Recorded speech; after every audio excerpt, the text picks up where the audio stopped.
Might have you wondering, maybe they're the same person. Hello. Hello. Guys, what is up? What is up? Welcome to the broadcast. It is July 8th, 2026. I'm freshly shaven and I hate it. I hate how I look and feel. That's fine. The hair will grow back. How is everybody doing? Welcome to the broadcast. Thank you for being here. Thank you for being here. It is 1 p.m.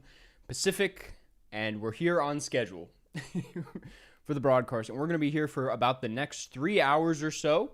There's so much to do. There's so much fun stuff to do that I'm like overwhelmed. I had to cut some ideas. I have so many ideas. We're gonna play some more Baba Is You. I'm kidding. We're not gonna do that. Though I want to.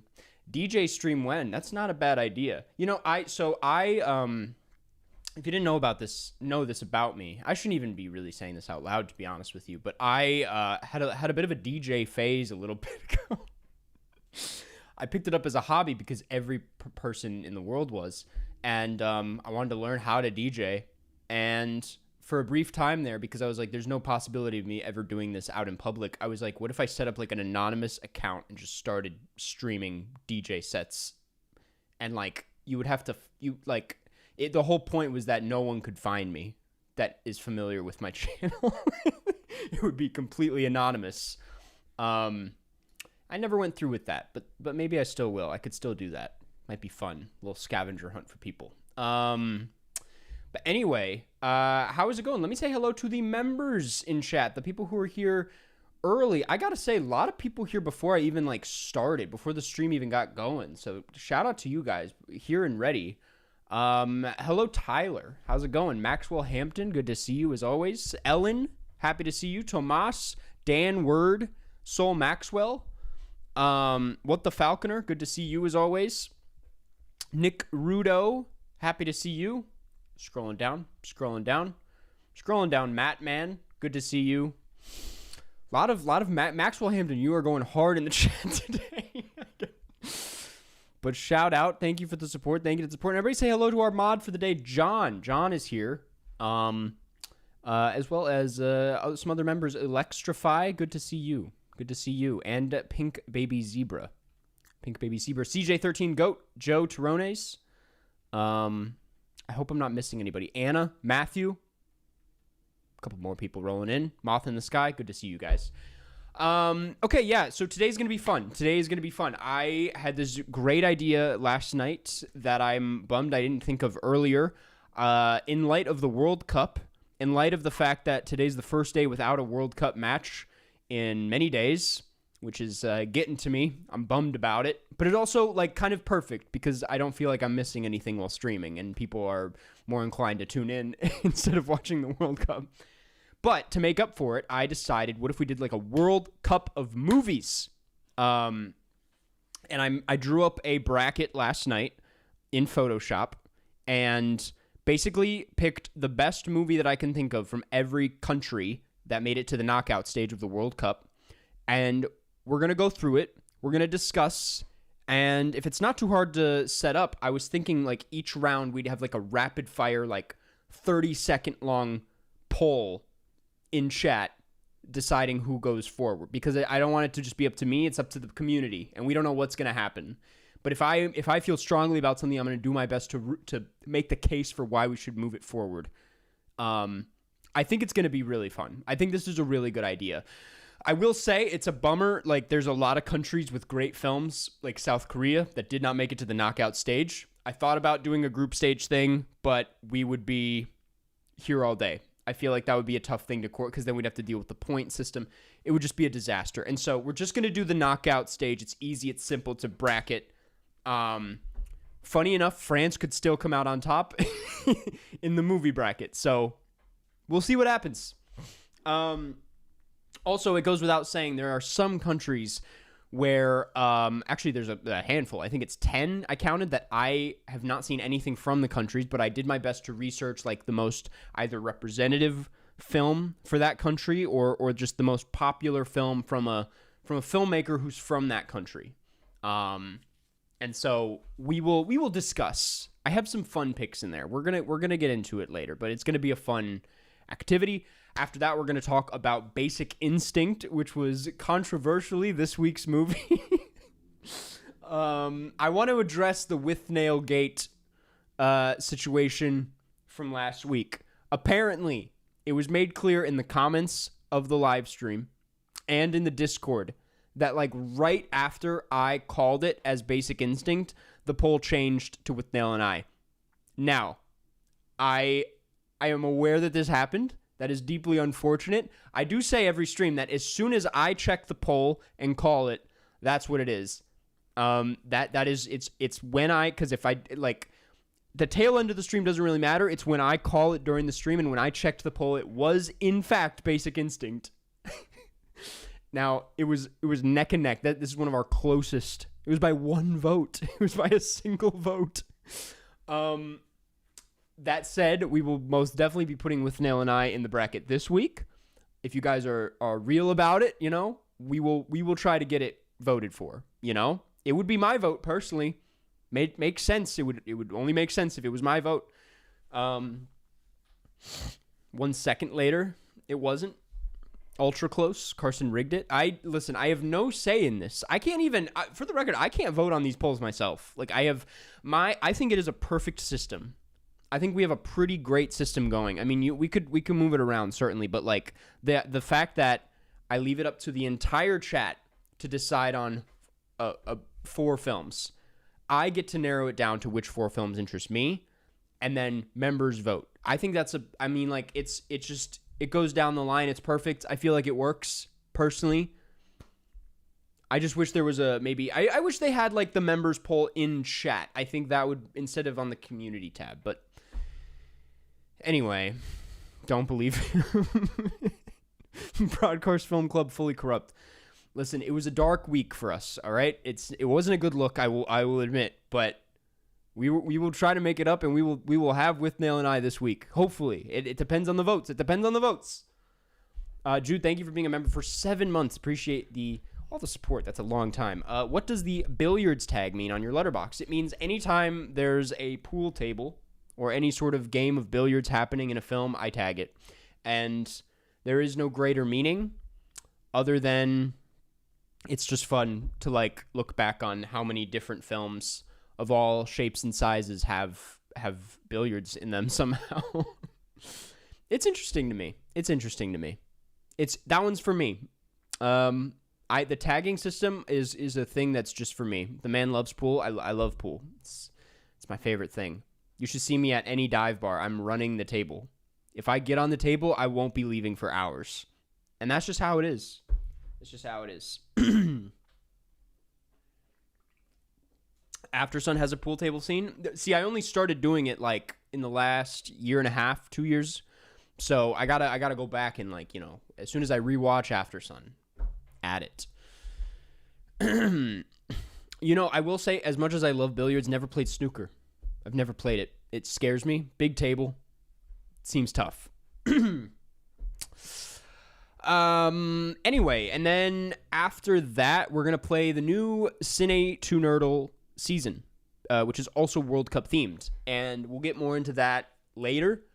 Listen, man, I did want to boot up the puzzle game. I really did. And I could change my mind real fast. So just be aware. I don't give a fuck that we lost half our viewership when we booted it up last stream. John made a good point of that we lose half our viewers when we switch to games all the time. And I don't really understand why. It might just be a tough watch to see me try and figure things out, but that's just how it is. So I didn't think it was that much different than Cine 2 Nerdle. Karsten, are you interested in doing Bullets Over Broadway next week? I've never seen it, never heard of it. I'll have to look into it. The crash out is iconic. I mean, that's the thing, is that the further into this puzzle game we go, the further, it will only get uglier. It's only going to get worse. But it is also, I am at a slight disadvantage of doing these puzzles after 2 hours of talking and melting my brain on stream. You have to understand that like streaming to people and having to interact with chat who are you guys are basically there to make me go insane. Like, that does something to you. That does something to the brain. And so it's a little tough.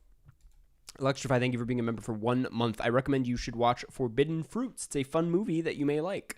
I've heard of that one. I have heard of Forbidden Fruits. I got to check it out. Thank you for the rec.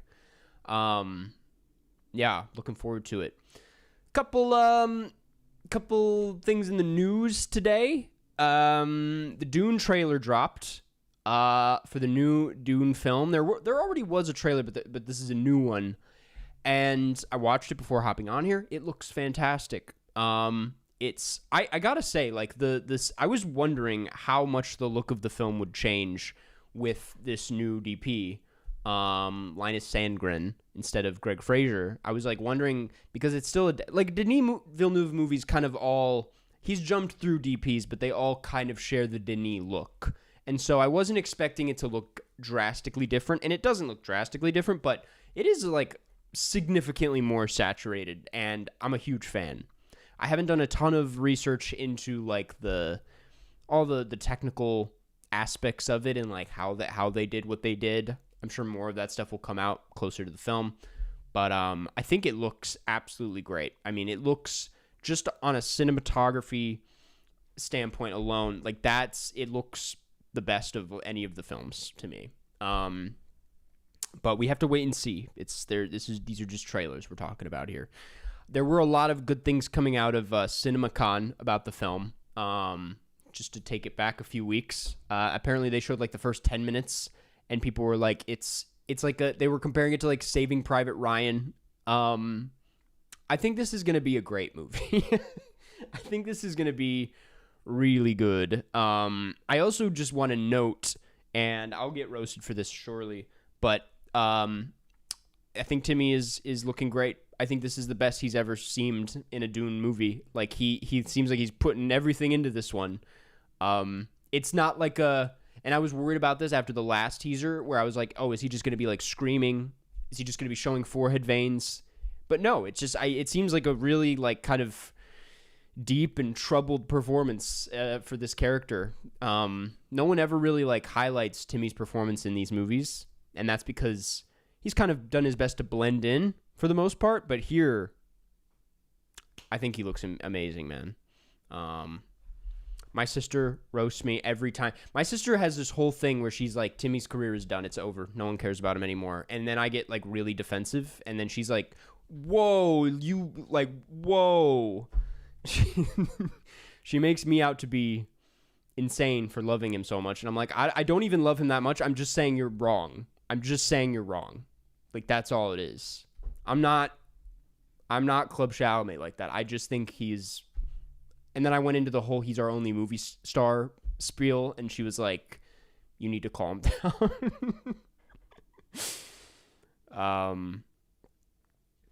Which do you think will be better than Dune 3, Son of Kong or Brokeback Mountain? What? Why all the Son of Kong versus Brokeback Mountain comparison? This is the second time this has happened. I'm pretty sure it's the same person. I think it'll clear both of them, to be honest. And I love Brokeback Mountain. You're a Timmy shooter, that's for sure. I think like we need to stop breaking some of our most talented actors down. We need to stop doing this. He's a little obnoxious, but like, damn, we don't get these guys every day, you know? Sam, thank you for the super chat. I hope the knee will get more recognized this year. Probably not. He's got the Park Chan-wook curse, so, you know, probably won't happen. Doesn't matter how good it is.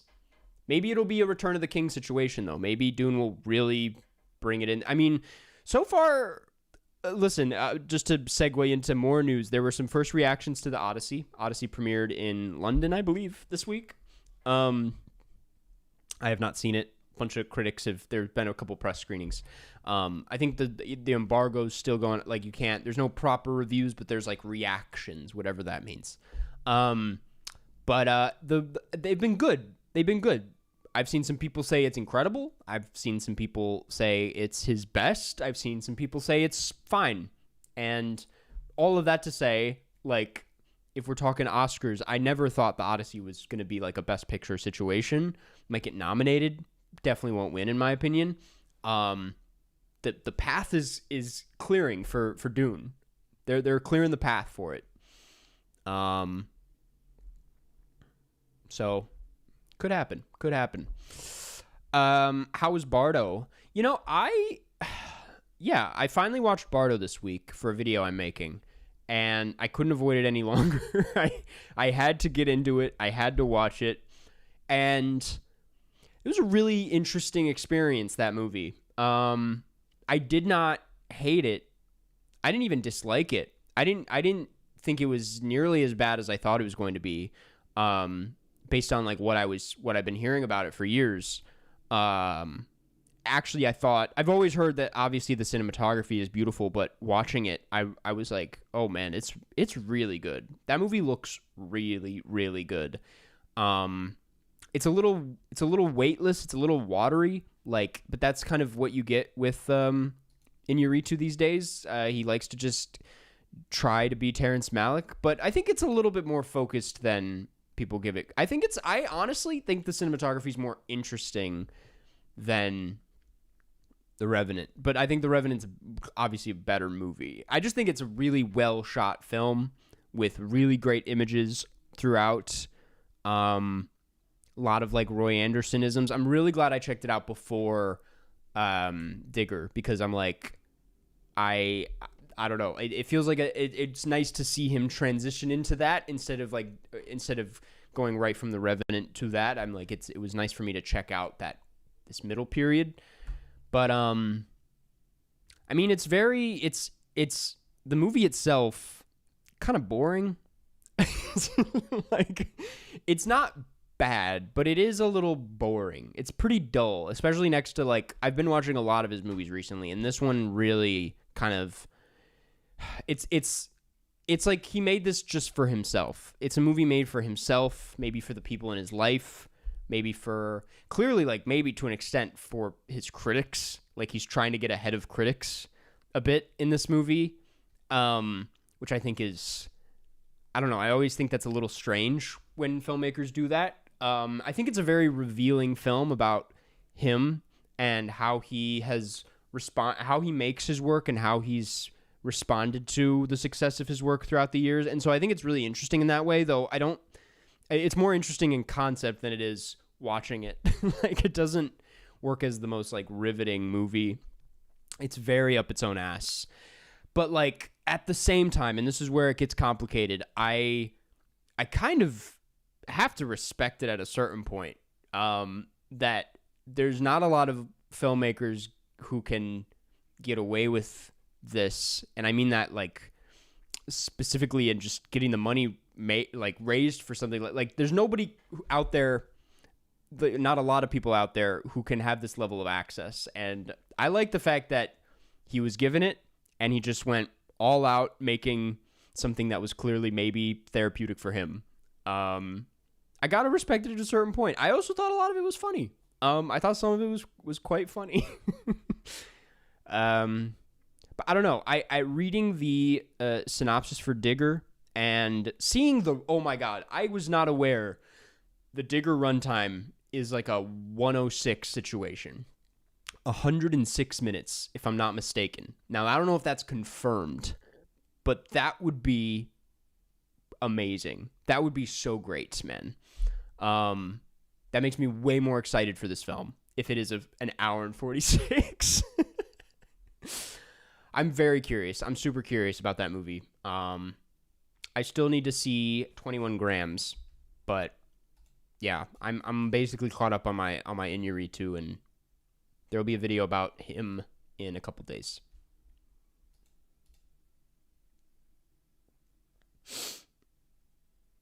It had 3-hour movie energy. Yes, yeah. But also, well, I don't know. I was just about to say maybe Tom Cruise spoke to him, but also Mission Impossible, Dead Reckoning, Final Reckoning, whatever, was 3 hours. So it's not like he's one to... He likes the big movies too. I take that back. You missed my members chat. My bad. So Maxwell, thank you for being a member for 10 months. Appreciate it. This is the week. I feel it. Lock in with Nailgate. I think it will be. The community wants it. If it doesn't get picked, it's not my fault. It's really not my fault. It's up to the members, man. It's up to what people want to watch. We need to come up with some others, but we're not going to do that right now. Bruh, thank you for the super chat from Iceland. Yo, Carson, roast my letterbox. My handle is Stony Boy. Love from Iceland. Thank you, bruh. Appreciate it. I loved my time in Iceland. In Reykjavik. I smelled very farty, but that's because of all the sulfur. It was not. I've been using, by the way, I have like really bad, I'm sure maybe you've noticed, but I have really bad like ingrown hairs on my neck. I always get like really bad rashes from shaving. My sister, who knows more about this stuff than I do, prescribed me this like sulfur soap, and it's working. I just had to shout it out. I forget what it's called. I shouldn't have even started this without knowing what it's called, but got to get on that sulfur soap, man. Will Obsession get Oscar noms? I don't know. I can see it getting like a screenplay, to be honest. It's got a lot of hills to overcome. I mean, the closest thing I can compare it to, it's different than Sinners. If you're going to talk about it as a horror movie, it's different than Get Out because it's a lot smaller and feels more straight up horror. But like Get Out's the closest thing I can compare it to, which did end up getting, Best Actor, Best Screenplay, Best Picture noms. So like I could totally see it getting something. It's its success, how far it's gone, the critical acclaim is kind of undeniable. And at a certain point, stuff like that, there's no question. You can't really avoid it when the time comes. So I can see it happening. I don't know if she's gonna get nominated, but I'll hold off on that. I don't know. It's too early to say. There's a lot of festival movies left. We have not hit Venice, TIFF, New York Film Fest territory quite yet, and that's gonna shake things up. Get Out one screenplay. Yeah, no, that's like I can see it maybe winning screenplay, but also there's a Martin McDonagh movie out this year. He's kind of a threat, I would say. The Invite could be an easy screenplay situation, in my opinion. I think it deserves it. That's who I'm rooting for. Yeah. Oh my God. Sorry, I keep missing the super chats, man.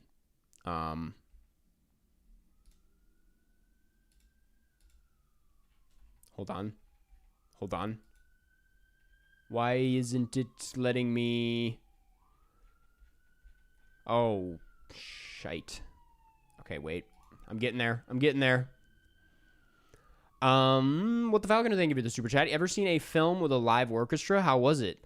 I saw when I was in LA in 2019 for a school program, we went to a screening of Parasite, which was part of its For Your Consideration campaign. They hosted a screening in downtown LA with a live orchestra, being orchestrated by the guy who did the score. I'm forgetting his name. But that was really neat. That was a very cool experience. It's not the kind of thing I would ever watch a movie for the first time with. Like Parasite was perfect because I had seen it like 3 times and that was just kind of like adding to the experience. But that's the only time I've done that, I think. Sam Stoof, thank you for the super chat. I hope Denis will get more Oh, I already answered that. Yes. And I think that does it. Pink Baby Zebra, thank you for being a member for 1 month. What about Mississippi Masala for Summer/Mamdani? I'm open to it. I've heard good things.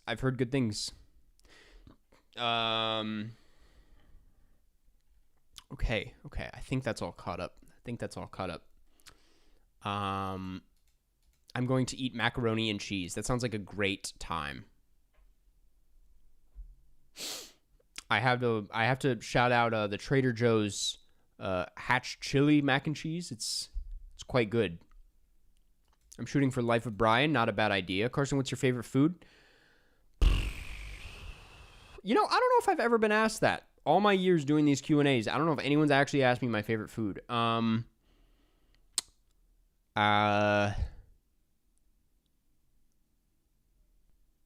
a food I would...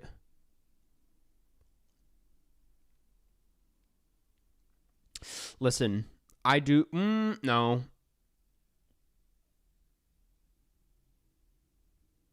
My favorite...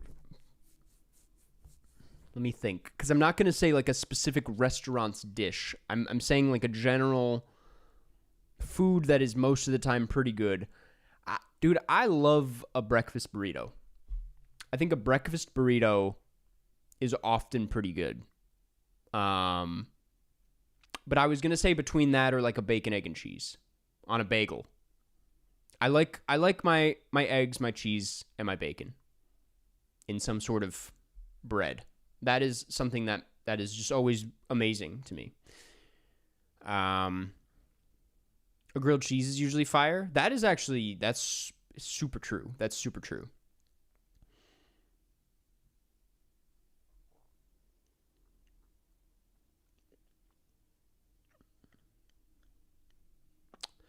I also love, this is something I feel weirdly, I absolutely adore like the $1 pizzas in New York, like the dollar slices that you can get on the street.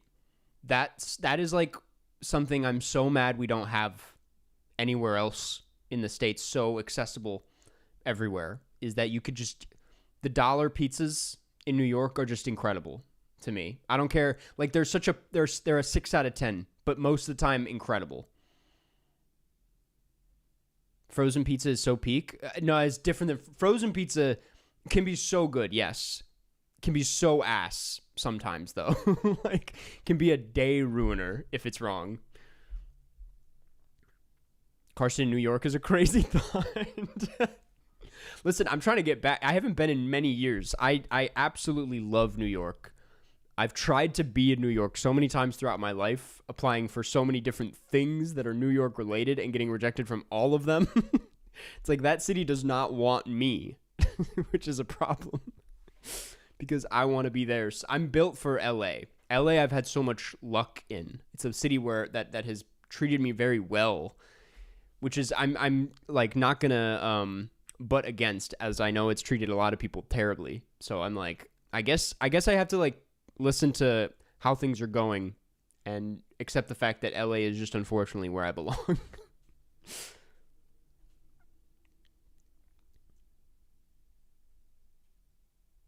Favorite Train Spotting character? What a question. I haven't watched Train Spotting in many years. I can't even like tell you a single character's name other than Ewan McGregor, the actor who's in it. It's been so many years. I love that movie. It's a great movie, but I'm a little foggy on it. What did you apply for in New York? Oh, NYU. We don't need to get into it.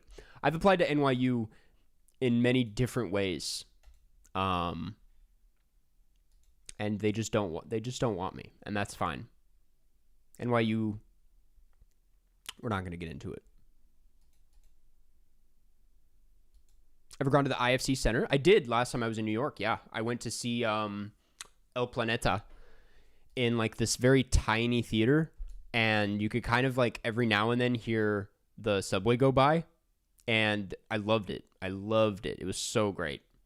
Not only the movie, but just the experience of being there. It was just a really cool space. Thoughts on Sergio Leone? I literally, it's funny you asked that. I've just in recent weeks been like, I want to watch more. I've been in such like today specifically, I woke up in such a, you wake up in like a movie mood, especially in the morning. There's nothing like being in the mood and having the time and throwing on like a 90-minute film from like the 50s. I woke up in that mood today and I couldn't do it because I had all this other shit I had to do and it broke my heart. As soon as I have free time, which is going to be so soon, I'm going in. I'm watching 3 a day, minimum. Never been to Boston. I've driven through Massachusetts. I've been to Maine, spent some time in Maine. Spent a night in Pittsburgh. Got some love for Pittsburgh. Underrated city. Love Toronto. Favorite Toronto spots? Ah, man, I can't like think of the names, but I went to an amazing Japanese restaurant last time I was there where they hit a gong and then everybody at the table has to like chug shit. It was such a great vibe. I wish I knew the name, but like there's just so many great restaurants in Toronto. Like unfortunately my only like the names of places I know are like movie theaters, and they don't host TIFF screenings there anymore, but the Winter Garden Theater in Toronto is one of the most beautiful spaces I've ever been in. I know some people think it's a little tacky and a little over dramatic, but if you just look up Winter Garden Theater Toronto, it is. I watched Portrait of a Lady on Fire there. That's how I watched that movie for the first time. Like that's incredible to me. That's incredible to me.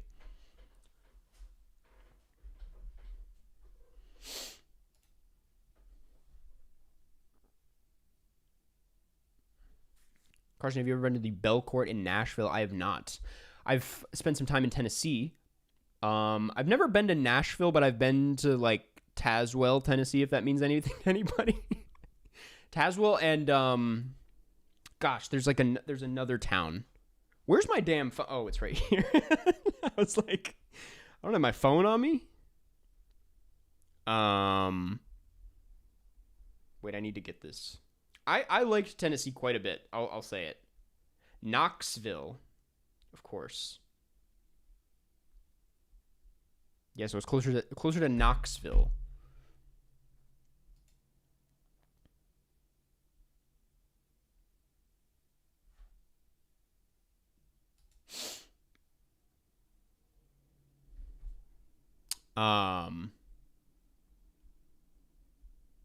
Yeah, you were on the money, Devin.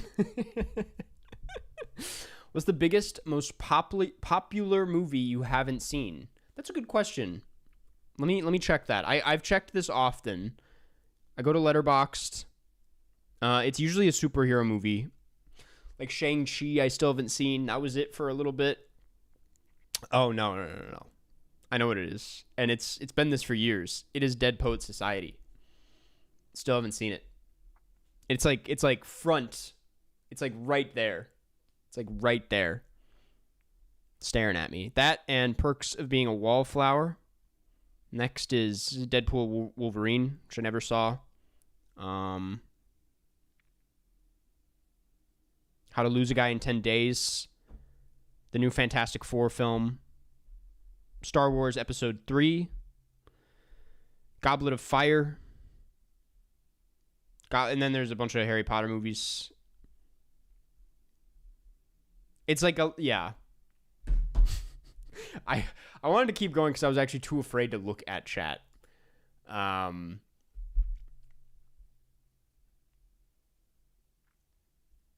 Yeah, wrap it up, man. You haven't seen Revenge of the Sith? No, I've put off those Star Wars movies for a very long time. I've had in the back of my mind the idea of watching all of them in a day and doing a video on that because I've never seen those movies and I don't know how bad they actually are based on what people say. I've never finished the Harry Potter films. Every time I've tried, I've gotten a little bored. Hunger Games, I'd love to cruise through the rest of those. I enjoyed the first Hunger Games. Dead Poet Society is a no-brainer. I need to see that. Perks of Being a Wallflower, I got to get around to that at some point. Deadpool Wolverine, I'll skip that probably. They're great. Revenge of the Sith is great. I need to tap in. I remember I went to, as a kid, when that movie was like coming out, I without knowing anything about Star Wars, got obsessed with collecting all the toys from the like Happy Meal or whatever. So I was really into the characters, but the movies never interested me. And then I went to a Star Wars themed birthday party that was like around that movie, and everyone was talking about it, and I didn't know what they were talking about, but I was having a good time. So it's like always been in my life.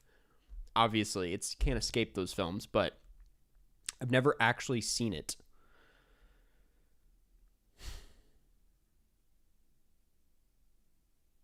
New Hunger Games comes out in November. Yeah, great excuse to get around to it. And an insane cast, by the way. Insane cast.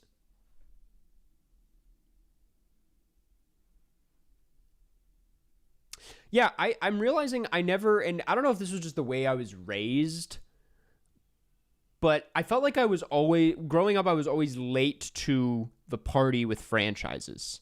Like I can't think of a lot of franchises besides like Toy Story that I was like seeing, and even that I was late. The first one came out before I was born. So, but like my parents, I was never a Harry Potter kid. I was never a Hunger Games kid.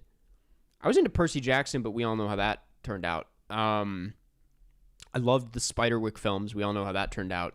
I mean, the books. Like, when it comes to these, like, Jurassic Park, I've only seen the first one. I've never seen the second Jurassic Park. I've seen the Jurassic World. I've seen all the Jurassic Worlds, but I haven't seen the second Jurassic Park. Yeah, I heard it's not very good. What else? Like Lord of the Rings, I didn't get around to until the pandemic. My parents were like really not into that, and so they never like took us, and we didn't express any interest, and so there was never a reason. I'm trying to think of like what, and then like Marvel, I was like a teenager, and I remember like my whole family went to see Iron Man like 3 times. We loved Iron Man. I thought Iron Man was a banger.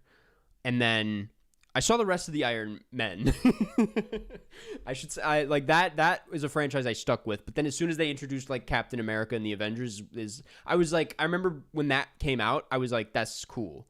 But I was in high school and going through a bunch of shit myself, so I was like, I have no time for this. There's no time for this in my life. And I blinked and I was behind. And so I didn't see Sam Raimi's Spider-Man until less than 10 years ago. Was never a Spider-Man kid. Didn't see The Dark Knight until film school.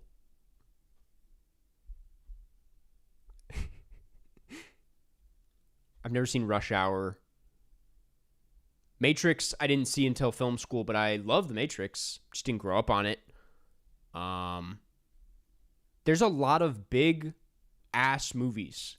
Fast and the Furious, I've only seen Tokyo Drift, and I saw that 2 years ago. Haven't seen any other Fast and the Furious. Like, I have so much... I have so much catching up to do, man. I've never seen any Saw movies.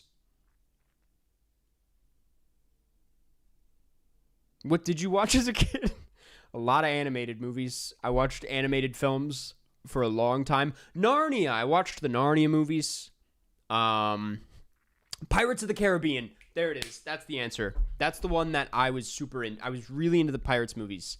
And it was a thing where we had to go to every single one because I loved them so much. And it felt like that's back when like that's like probably one of my most distinct like movie going memories of like it felt like an event to go to those films as a kid. And it felt like even though they're movies for everybody, they're kind of a great way of like easing a child into more like even though they're goofy, it kind of warms you up to like here's like a real movie with some real meat on its bones.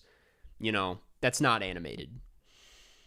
No, the Pirates films, there it is. I was like, that I had to have been into like one big frame, and that's the answer.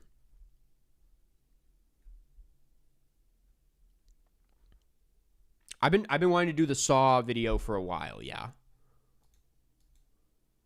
No, I've spoken about this. I did not grow I didn't grow up in a cinephile family. I didn't grow up in a family that was into just going to everything and everything out there. Like we loved animated movies, comedies. But like it's amazing that I've turned into a movie guy given how I was raised and what I was watching. Like, a lot of it happened like late into high school and then exploded in film school. But yeah, you probably don't remember, but Meet the Robinsons 2 stars. Seriously? Yeah, that's bullshit. I gotta fix that. I love Meet the Robinsons. That was a childhood favorite. I don't know why I did that when I set up my Letterboxd account. How'd you discover Mr. Fox? I Mr. Fox was like the turning point. Like very literally that year was massive for me. Because it was Coraline, it was Mr. Fox, and it was Up. And I remember seeing the trailer for Fantastic Mr. Fox before something else I went to see, and I remember being like, it just everything about it, the vibe, the look, the humor, the creepiness. At that age, I was like this. I loved stop motion films, so I was just like, oh my god, this looks like the best thing ever. It was like I've said this before. It was my favorite movie before I even saw it. Like I was obsessed with it. That was back when like movies had websites, and I would like go and look at like the Fantastic Mr. Fox website, and I looked up like everything I could about it beforehand. And then I dragged my parents to see it opening day, which was like around Thanksgiving, I remember. And I remember the theater being like empty, like nobody there. But that like made it even more special because it felt so personal, and like I was watching something that was just like so designed for me, and it still is. Like when I watch it, I'm like, this is just so, everything about this is so my thing. Like it's the exact sense of humor, look, pace, like everything about it's perfect. And so I just like obsessed over it as a kid. And it's one of those where it's like, it's just still, and also it like, then my parents were like, they always thought it was funny because my dad was like, do you know who Wes Anderson even is? And I was like, no. They kept like talking about Wes Anderson. And then when I saw Royal Tenenbaums in high school, and realized, and just watching that after Mr. Fox and seeing how similar everything was, like how the characters moved exactly like the characters in Mr. Fox, was like eye-opening, in that I started to see movies as things that like had distinct voices behind them, and that there's like people behind these films who are like making them feel a certain way. Like you could have a voice as a director, and like a noticeable style, and that was just really cool to me. And that's when it started getting serious. But yeah, that's the history with Mr. Fox. Absolutely, that was the game changer.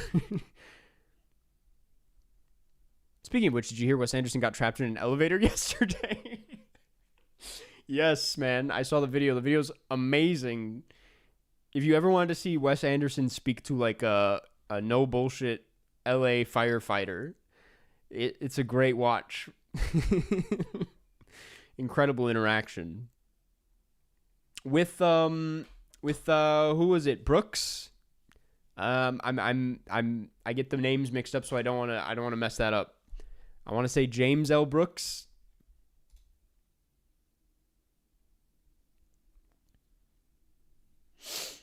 Did you watch the Egypt versus Argentina game? I did, and and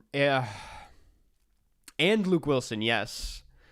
That game was tough to watch. That was a really sad watch because I was rooting for Egypt. I would have loved to see Egypt win that one. They kind of felt like they deserved it for a while. The first half, I was like, okay, like it would be so much more exciting if Egypt went through than fucking Argentina. But then 13 minutes, man. Just 13 minutes is all it took for something I've never seen before. It was crazy. Yeah, that was one. There's like been some World Cup games where I finish them and I'm like buzzing and I'm like vibrating because I'm so excited. But that one, I just couldn't even believe what I was watching. I was like, I can't even believe it. I was mad, but with some time, I've come to be like, well, he's really that guy. So, don't even talk to me about the U.S. game. That was actually depressing. Actually, like probably the saddest I've been all month was watching that game. Really, really tough watch. Minions and Monsters. Haven't seen it yet, and was planning to just skip it all together. Apparently, I have to see it, and I don't know when that's going to happen. To be honest with you, no friends of mine are interested in seeing that. I don't really want to see that one alone, though I might end up having to. I'll get around to it. I know John would be down, but unfortunately John's in Chicago and I'm in LA. My girlfriend still talks about the time I dragged them to see Rise of Gru, so I can't put them through that again, even though I think they would like this one. You should buy a pogo stick. I like pogo sticks. Hey, how long have we been streaming? I think it's time to get into the activity. I just realized I got carried away. Listen, speaking of World Cup, today we're going to be doing something super fun. We are going to be doing a World Cup of Movies bracket. I have a Photoshop document set up. And hopefully this all goes smoothly. Give me a second to set this up, and then we'll be cruising. Is this correct? Yes, it is. Okay. And then browser. Right. It's been 47 minutes, Carson. Yeah, it's time to do something. One second. We're getting there.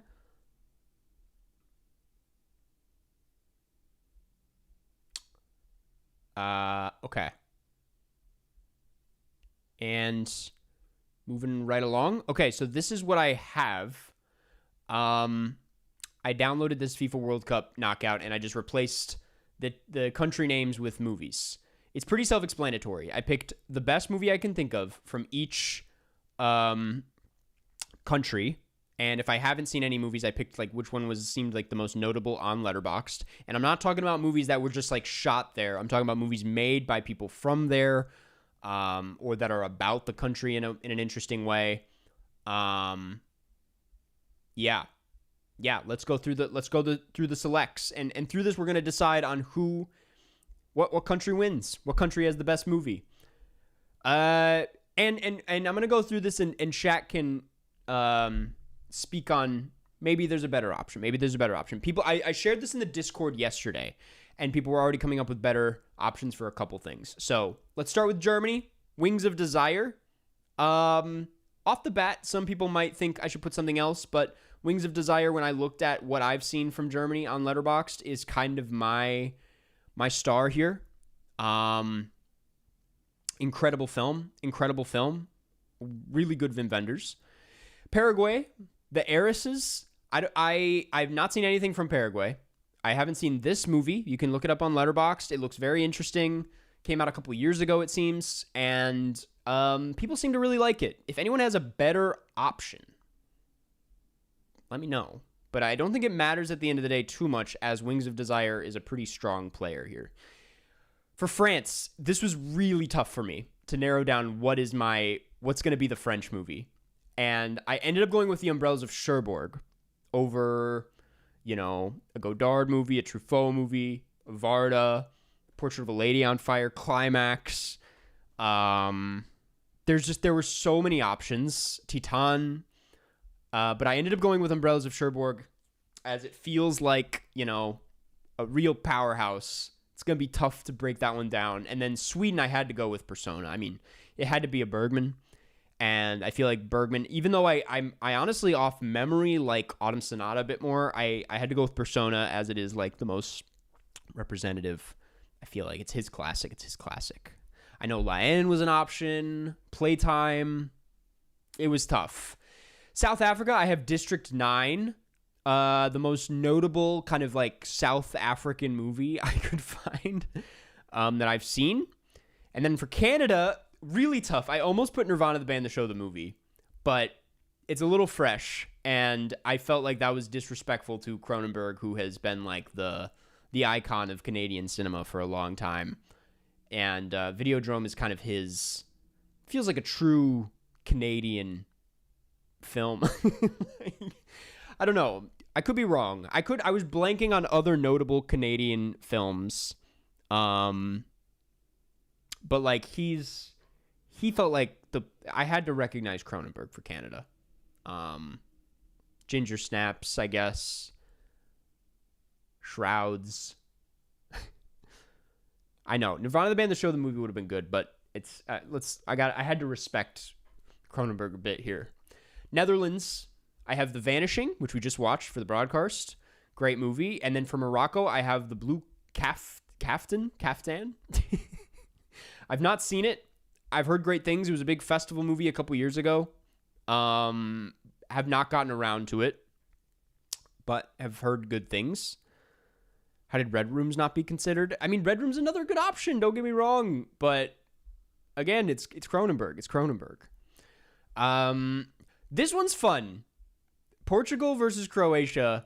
I couldn't find a ton of notable films by Portuguese directors or Croatian directors aside from these two short films that were Oscar nominees, but they happen to be two incredible short films, like two of my favorite short films from the last few years. So it's a really fun matchup. Ice Merchants, amazing animated short, and The Man Who Could Not Remain Silent, incredible live action short. The matchup ended up being perfect here. So I'm excited to get into that. Spain, we have Women on the Verge of a Nervous Breakdown. It had to be Almodovar. It always had to be Almodovar. And similar to like Persona or Videodrome, Women on the Verge of a Nervous Breakdown kind of felt like his, that's his big one. That's his best one, maybe. And then for Austria, I have Angst. Very disturbing movie. Really disturbing movie. U.S., I had La La Land briefly, believe it or not. And then I was like, what is our real powerhouse player here? And Citizen Kane is kind of it, right? Is it not Citizen Kane? I mean, U.S. is tough. It's Hollywood, La La Land felt good because it's like a new Hollywood movie that feels like the musical. It feels like a real definitive U.S. film. I know Nashville, of course. There's movies like about America that are very American, but I wanted something that felt like, I don't know, something really strong from the U.S. Because we didn't make it far in the real bracket, but maybe we could here. For Bosnia, I have Quo Vadis Ida. I never saw this. I believe it was another Oscar nominee from a couple years ago. I heard it was actually really good. I heard some people were not too crazy about it. It was the only film from someone out of Bosnia that I could find. Belgium, we got Jean Dielman. Senegal, we got Black Girl. These are 2 5-star films for me, if you didn't know. 2 great movies. And, yeah, no brainers there. No brainers. I couldn't think of any other options for either. I mean, these are kind of the 2 masterpieces out of Belgium and Senegal. Okay. Moving on to the other side of the bracket. We have Brazil. I went with City of God. Kind of felt like a no-brainer there. I know people might have some better options, but City of God to me felt like the most Brazilian movie I could think of. Cinecritic, thank you for being a member for 5 months. USA should have been represented by The Room. Maybe in another bracket for sure. And then Japan, equally as tough as France, I would argue, where there were so many options I could have gone with. I thought, dude, you don't even know. I thought about Seven Samurai. I thought Seven Samurai for a hot minute, and it was either going to be a Kurosawa or a Miyazaki. And then Spirited Away came to me, and I was like, it might have to be Spirited Away. It just might have to be Spirited Away. Moving on, Ivory Coast, Night of the Kings, great film from a few years ago that I have not seen yet, but I've heard great things about. I'd love to check it out. Norway, I was shocked. I thought I was going to have more. I think a lot of the Scandinavian films I've seen, they're just simply out of Sweden. Norway, Joachim Trier kind of has it on lock, and I'm more of a worst person guy than a sentimental value guy, so I had to go with worst person in the world. It also feels more like it is incorporating like it's about Oslo in a way. Moving on. Mexico, another tough one. I ended up going with Y Tu Mama Tambien. That is, I think, when I break it down, my favorite film out of Mexico. Amazing movie. I've wanted to rewatch it for so many years now. Really, really, really love that movie. Ecuador is a film called Rodents, which I learned about when putting this together. It seems great. If I can pull it up on Letterboxd in time. It's directed by Sebastián Cordero. And yeah, it seems really interesting. No one's seen it. But that's the best I could find for Ecuador.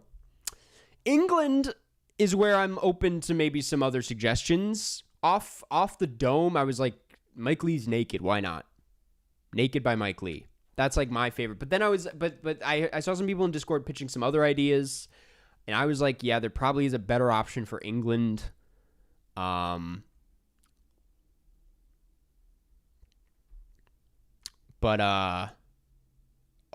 okay, I don't know about the Red Shoes, but someone did, Mike Lee is what? Someone pitched A Matter of Life and Death. The Red Shoes is kind of a good one.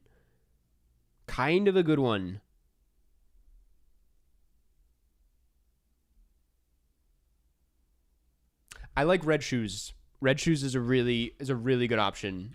That's a masterpiece. And I can see it going far. And then DR Congo, we got Omen, a film I've also not seen, but also came out in the last few years and seems really good. Argentina, I have Kill the Jockey, which is a movie I saw last year that I absolutely loved. I'm pretty sure there are more Argentina films than just this that I've seen. I actually just watched one called Paytime, which is on the Letterboxd video store, which is very good. But Kill the Jockey is a really fun, kind of like Kurosami, like dark humor thrill ride that I thought was really interesting. I've not seen La Ciénaga. And then for Cape Verde, I have Casa de Lava, which is one of the films. I could not find a lot of filmmakers out of Cape Verde. But this film is very much about someone going to Cape Verde. If you want to look it up, has really good reviews. I'd love to check it out. But that's the best thing I could find for Cape Verde. Australia, I was getting shit on in the Discord for this one. I put Mad Max 2. Which, to me, feels like a step above. I think Fury Road, obviously, better. But Mad Max 2 feels more Australian to me. Am I wrong? Or should I just put Mad Max Fury Road? Mad Max 2 is very good, man. I've not seen Wake and Fright. Walkabout, very good.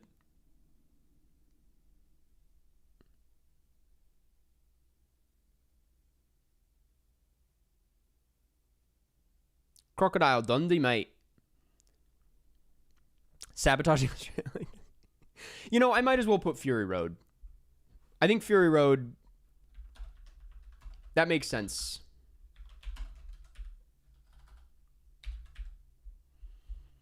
Give them the strongest thing they got. Egypt, Cairo Station. Another one that I've wanted to check out for a while. It's just a nice, tight 70 minutes. It's on Criterion, and I've been meaning to check it out, but best thing I could find for Egypt. Switzerland. Dude, Switzerland, weirdly hard to find one. Made by a Swiss filmmaker. I can't think of a lot of Swiss filmmakers off the top of my head. I had to go searching, and I found this great movie called Home that seemed really cool. I've not seen it, but it felt like the best thing to put there. Algeria, I got The Battle of Algiers.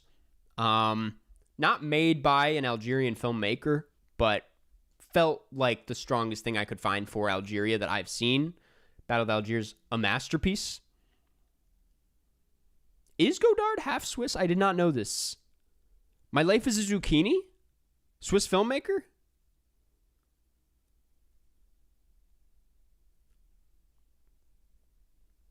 Encendies is technically Canadian, no? Colombia. I have Monos. There's a lot of great Colombian films coming out these days that I need to catch up on. They've been on my watch list for a while. A lot of great movies coming out of Colombia. Monos is a great movie I saw a couple years ago that felt like an interesting pick here. And then for Ghana, I have The Burial of Kojo Koho. Not a movie I've seen, but the best thing I could find for Ghana. A lot of movies here, a lot of countries where I have just simply not seen a lot out of them. So this was a very eye-opening experience, I got to say. But that's the bracket. We are going to try to do this as cleanly as possible. No one's going to get hurt. Actually, let me, before we do this, not Elgato. Let me reconfigure some things to make this even easier. One second.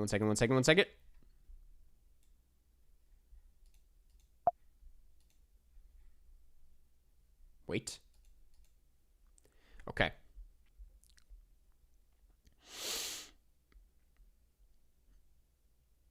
And we're back. Okay, let's start off. Let's just cruise through some of these. I think for this first match, we don't need to do the poll for some of these because I feel pretty confidently that most people are going to pick Wings of Desire, but I could be wrong. If there are any Eris's shooters, speak up. But running a poll for every single one is going to take forever. So for some of the like obvious ones, I say we just kind of like feel it out through chat. I am almost confident people are going to select Wings of Desire. We got a couple. For this next one, there we go. Easy as that. For this one, we might need to set up a poll. Listen, my pick is Umbrellas. I have not seen Persona in many years. Okay, wait. Now, before I go too far. Oh, wait, there we go. Start a poll. I think Cherbourg is a masterpiece. I know that people have strong feelings about Persona. I don't know how to shoot for Persona, though. Cherbourg is like a perfect movie with some of the best colors out there.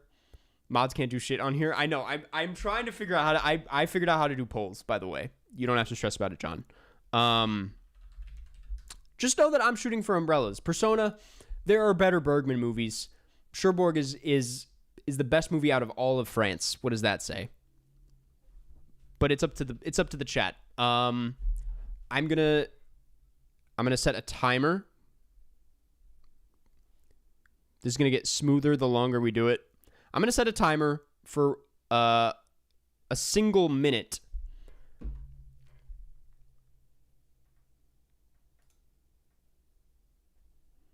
And then we're gonna see which one wins.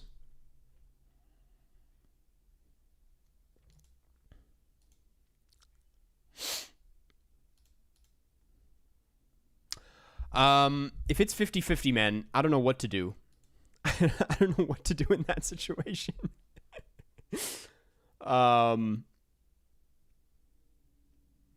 But in the meantime, there's a couple obvious ones here while I wait on that. District 9 versus Videodrome. I don't know. That could really come down to things. I guess this section is a little bit tougher than I realized. Yeah, if it comes down to that, then I'm picking. I will say I think the red shoes will probably squeak it out of this first round. So I'll do that while we wait on the poll.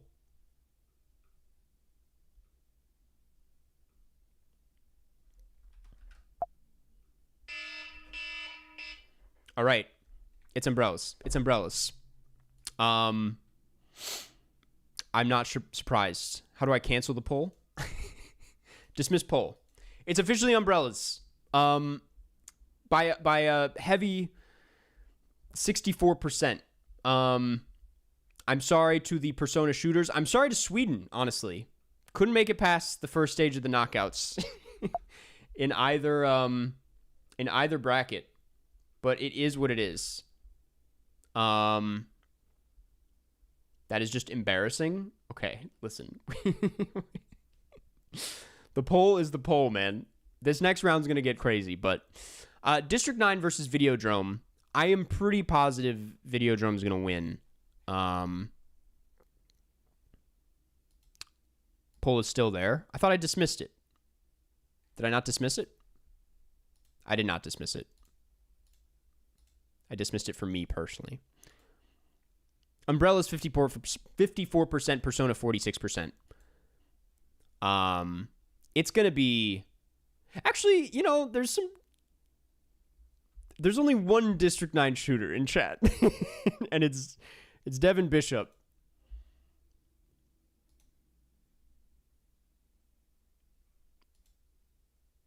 I think it's going to be pretty clearly Videodrome. Noted. Let's move Videodrome forward. We'll talk more about that in a second. I think it's going to make it pretty far. That's a 5-star film for me personally. Next, we have The Vanishing versus The Blue Kaftan. The polls don't need to be 1 minute.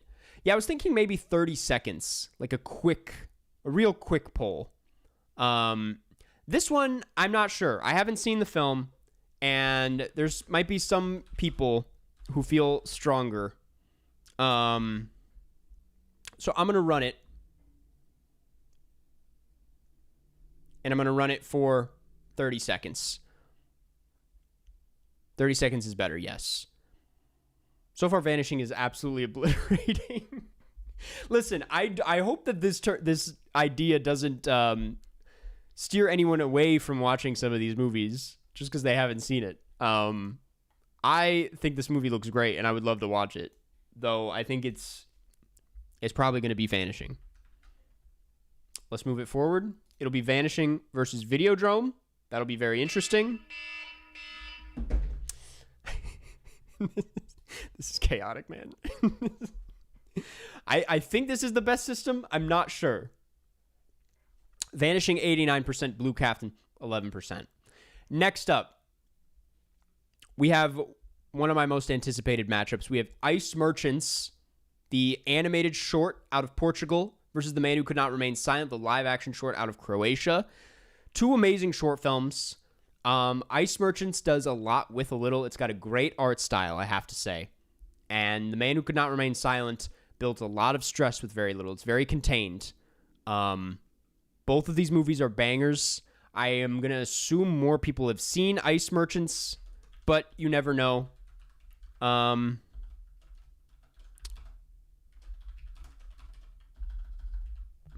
not going to type out the full title.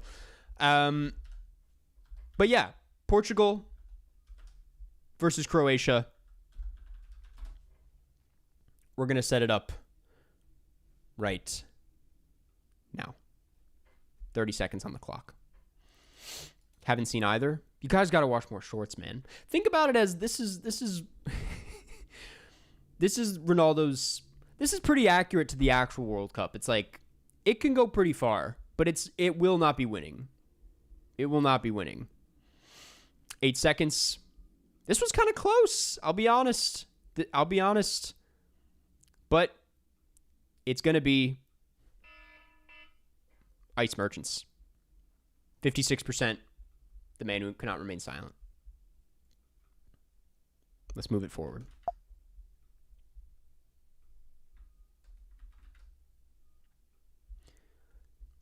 This is going pretty clean so far. Nothing crazy.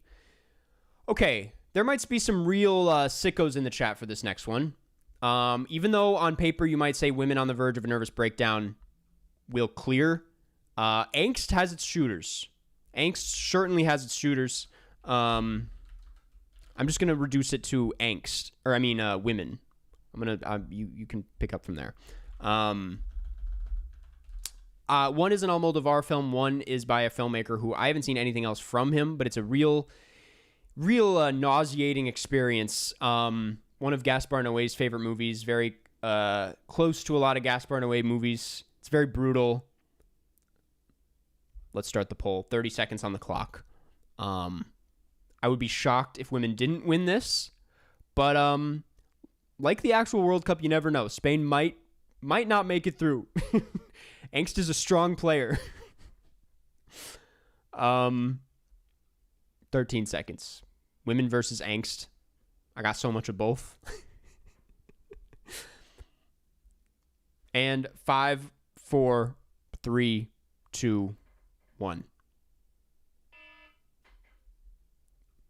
Guys, that is a win for women. In a number of ways. Angst is not, it's been a couple years, but it's pretty violent movie. All right, let's move women on the verge of a nervous breakdown forward. It will be that versus Ice Merchants. Interesting matchup there. Moving on, we have Citizen Kane. This one, I don't know if I need to do a poll for. I mean, if you're a fan of this film, speak up.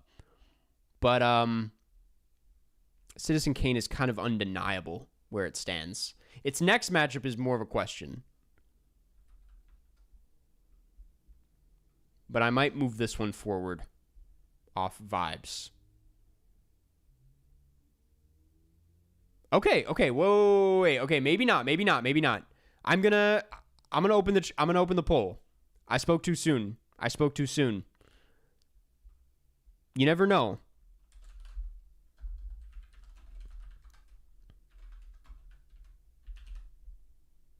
I can't speak on the second film as I have not seen it, but I've heard great things. I can't speak on Citizen Kane. It's a masterpiece. It's widely regarded as the best movie ever made. So let's see what happens. Poll is live right now. Some people really aren't too hot on Citizen Kane, to be honest. Some people say it's overrated, so who knows? It might be exciting to have Bosnia move forward here. It is closer than I thought. Get America out of here. Can I just say, I bought an American, a USA jersey. Huge mistake. Oh my God, it's so close. It's actually so close. Okay, and I'm calling it. It is Citizen Kane at 56%.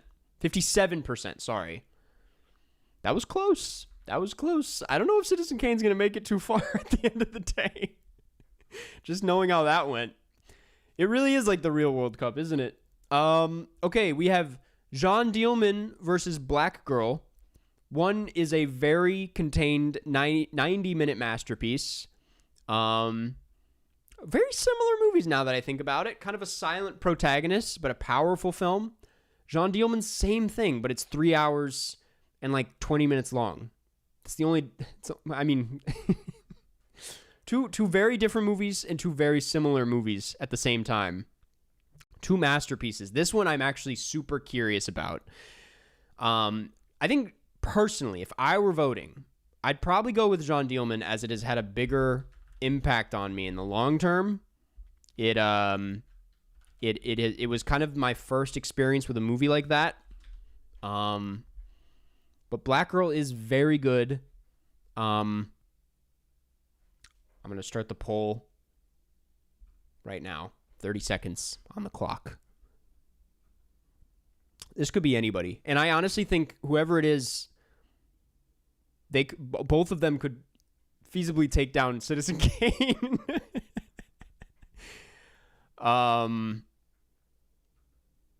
Dude, this is one of our closest. I have my finger on end poll. 5, 4, 3, 2, 1. Ending poll. Oh my God, dude. That is one of our closest yet. 51% Jean Dielman, 49% Black Girl. That's crazy, man. That was really coming down to it. All right. We'll move Jean Dielman forward. It will go against... this is such a silly idea. It'll go against Citizen Kane next round. Jean Dielman versus Citizen Kane.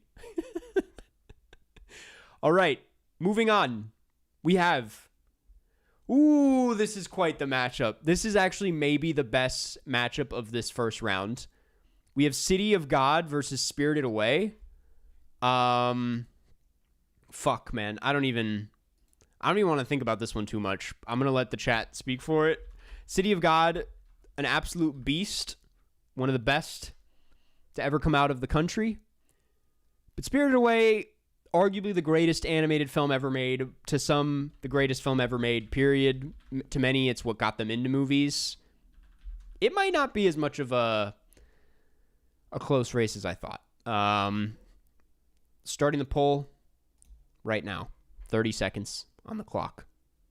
One of them a broadcast film. I will say that much.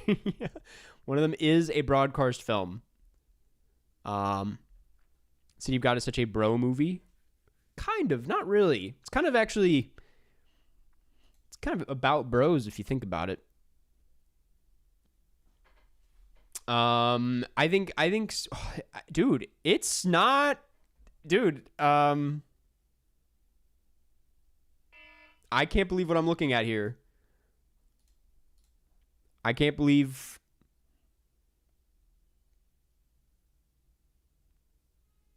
it's City of God.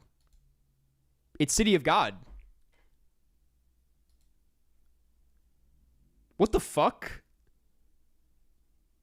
With 62 votes, too. That's not like a little amount. Only 39 votes for Jean Dielman Black Girl. This is 62 votes. And it is not even close. It's 53% to 47%. City of God cleared? Japan out first round?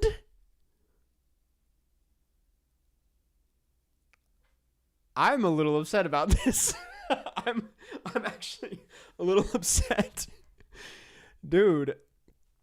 Oh my God. Cut to that one Japanese fan at the actual World Cup crying. That's how I feel right now. Holy shit, man.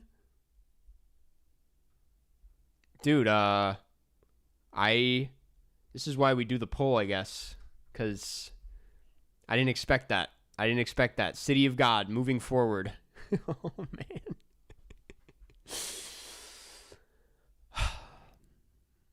All right. There's a lot riding on Ice Merchants as our last animated film, I'm pretty sure.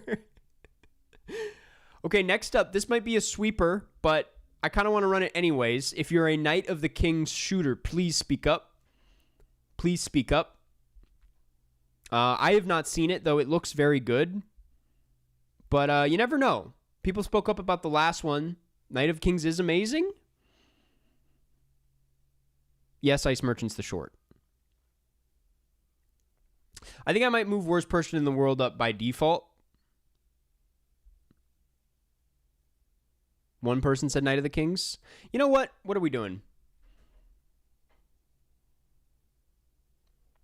What are we doing? Everybody gets a chance.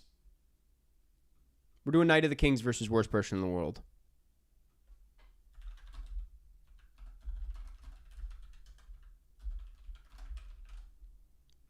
$30 seconds on the clock. Norway versus Ivory Coast. Let's run it. 30 seconds. It could be an upset. Honestly, it's foolish of me to consider not doing the poll after this last matchup. I cannot believe this, man. Spirited Away out first round, dog. What is going on? 11 seconds. 10, 9, 8, 7.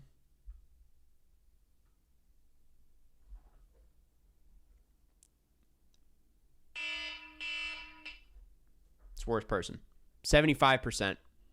76%. 24%. Let's move Worst Person forward against City of God. And, man, I don't know what's going to happen. City of God, given their performance on the first round, they could take it all the way. I underestimated that fan base. All right. Moving forward, we have Y Tu Mama Tambien versus Rodents. Now, this one I really don't know if I need to run it, as Rodents has 2,000 logs on Letterboxd. Unless there's some real rodent shooters. I think I might comfortably move Y Tu Mama Tambien up. All love to rodents, but this is one of those matchups where I say we just keep the stream moving a little bit. Okay, this one also might be a sweeper, to be honest with you. If there are any Omen shooters, I shoot rodents.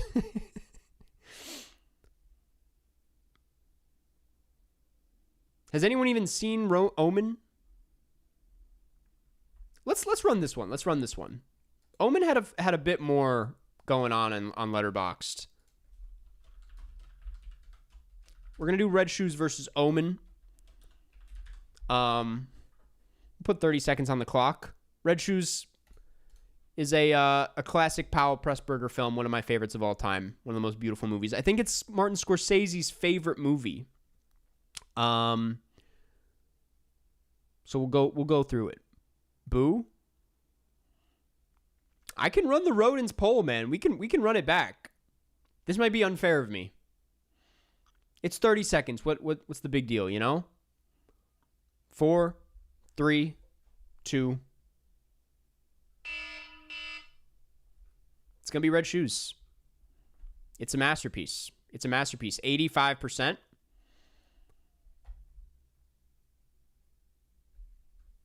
And you know what? It's not too hard to set up.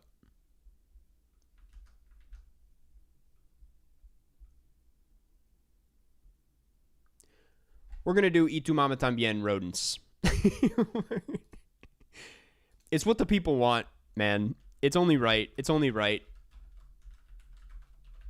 It would be really funny if rodents took it.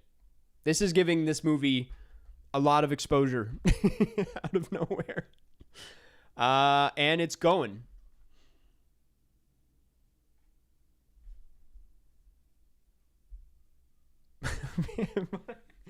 Oh my God, dude, I knew it. I knew this would happen, man. I knew this would happen.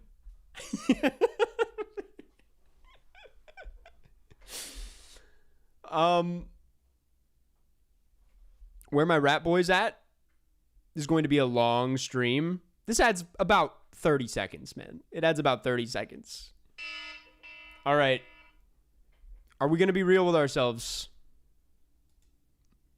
Guys, Y Tu Mama Tambien just barely makes it over. And that's why we do the polls. All right. The one we didn't do it for last time was District 9. I guess we also didn't do it for Wings of Desire and the Heiresses. We can run those back if people want. Next up is an interesting one. Two relatively small films, though I think Kill the Jockey has a bit more of a fan base.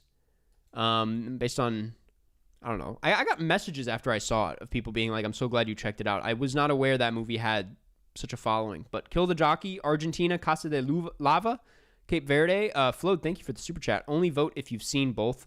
Please, guys, be real. Appreciate that, Flode. Yeah, let's lock in. Kill the Jockey versus Casa de Lava, Cape Verde. Cape Verde kind of a real powerhouse at the World Cup this year, huh? Okay, this is going to start right now.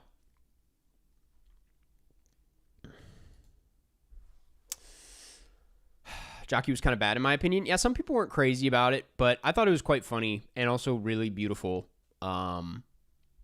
Gets pretty artsy-fartsy in the end, but in a way that I'm kind of into. Casa de Lava. Dude, this is why we always do the poll, man. What is happening? What is happening? Yeah, these last few teams I are movies. Oh my God, I can't believe what I'm looking at.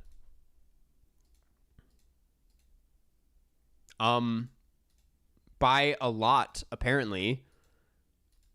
It's gonna be Casa de Lava.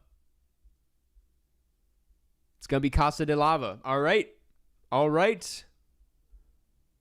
Moving on. Argentina out first round. In another world, Cape Verde advances over Argentina. Okay, this next one's interesting. Mad Max Fury Road, Cairo Station.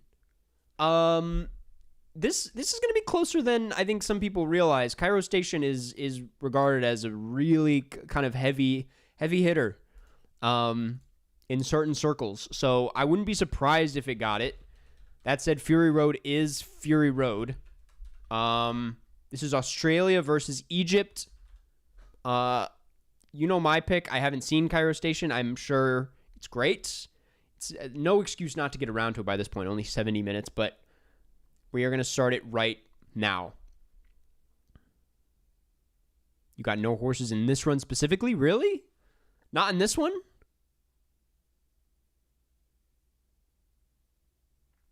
Okay. It's more of a sweeper than I thought. More of a sweeper than I thought, for sure. Okay.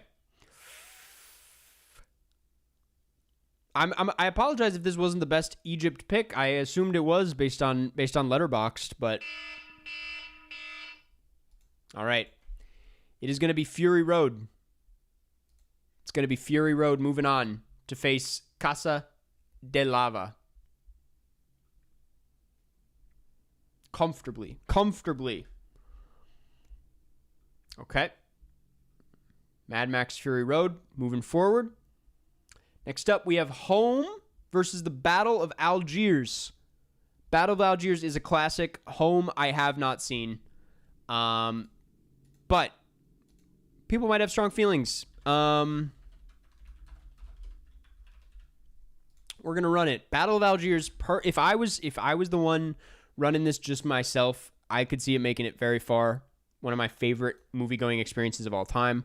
Poll is live right now. We got 30 seconds. I feel like this one's going to be a bit of a sweeper, to be honest. For ages, kids will talk about the Spirited Away robbery. Dude, so this is just the first round. I think it's about to get significantly more heartbreaking, to be honest with you. All right, it is looking like Battle of Algiers comfortably advances. Banger of a film. Banger of a film. Let's move it on. I keep doing this. And lastly, last round of this first round, we have Monos versus The Burial of Kojo. I have not seen The Burial of Kojo, but I have seen Monos, and it's a great movie. It has the kid from, I'm forgetting, notable like child actor in this movie. Beautiful movie, really good cinematography. Saw this one all the way back in film school and loved it. But we're gonna run Monos versus The Burial of Kojo, and that will do for our first round of elimination. This poll is live right now.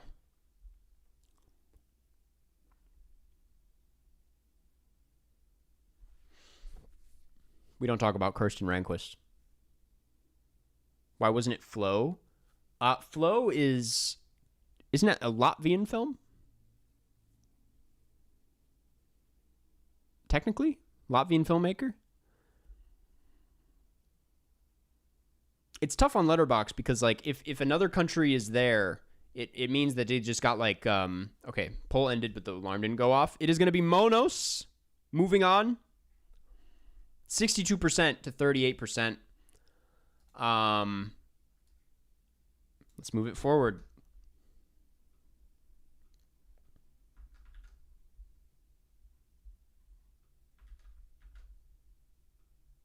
What's going on? What is happening?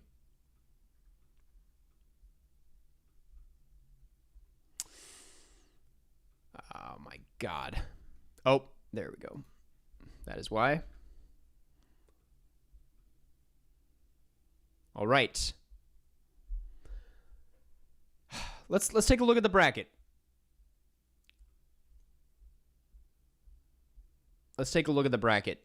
The remaining films Wings of Desire, Umbrellas of Cherbourg, Videodrome, The Vanishing, Ice Merchants, Women on the Verge of a Nervous Breakdown, Citizen Kane, John Dielman, City of God, Worst Person in the World, Itu Mama Tambien, The Red Shoes, Casa de Lava, Mad Max Fury Road, The Battle of Algiers, and Monos. It's going to get pretty ugly here, man. We can redo some of the skipped ones. The skipped ones were Wings of Desire and The Heiresses. Or District 9 Videodrome. I don't know. I feel like it's already been decided. It's already been decided. We'll do District 9. Why not? Why not? We got time. What are we gonna play? Baba Is You. Wings of Desire. Heiresses. This is a makeup round. No, I kind of want to do it for the sake of clearing my name. Let's just make it a clean. Say we did it all. It's live right now.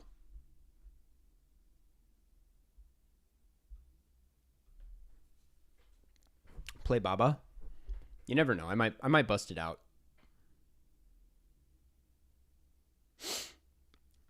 Wings clears. You know, with 10 seconds left on the clock and Wings of Desire at 79%, it looks like it just might. 4, 3, 2, 1. I said I'm going to bust it out, John. What's wrong with that? Okay. And then we're going to do District 9 Videodrome, as we did not run it last time. On the clock, 30 seconds, and we're off. Goal! Carson, we all want another SpongeBob video. I'm out of things to say about that damn cartoon. I got nothing left to say. I got nothing left in the tank on that one. But I got another kind of like theory video coming that might interest some people. So be on the lookout for that. And it's going to be Videodrome. A little bit closer than I thought. 70 to 30% Videodrome. Okay. It's time for the second round, guys. And this is when it gets hard. These are 2 5-star films. Wings of Desire versus The Umbrellas of Cherbourg. One is a movie about the beauty of existing. One makes you appreciate your time on this planet a bit more and all the little details that make life what it is. The other makes you pretty depressed. kind of a day ruiner. But we're gonna run it. Wings versus Umbrellas. Wim Wenders versus Demi for the next round. 30 seconds on the clock. Starting now. Carson, would you be down to do a video on the most impactful films you watched at film school? Listen, I know that's not like specifically what that video was, but I kind of just did that video on movies to watch in film school, which were movies that had a big impact on me. But you should check it out if you haven't checked it out. It'll scratch the itch you're looking for. Dude, this one's close, man. This one's close. We will not be skipping any of these. All right, and it is. It's going to be Umbrellas, man. It's going to be Umbrellas. 58%. Wings of Desire, 42%. She's moving on. Umbrellas of Cherbourg has made it.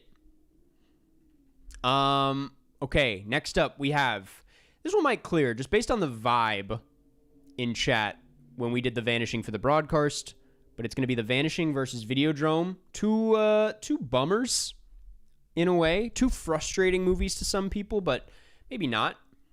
But we're gonna run it anyway. Kind of an interesting matchup here. I don't really know how people feel. Videodrome.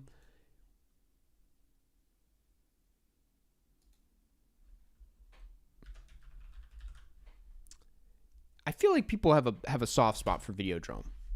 And The Vanishing seems to be a bit more of a challenging one. But let's run it in 30 seconds. It is live right now.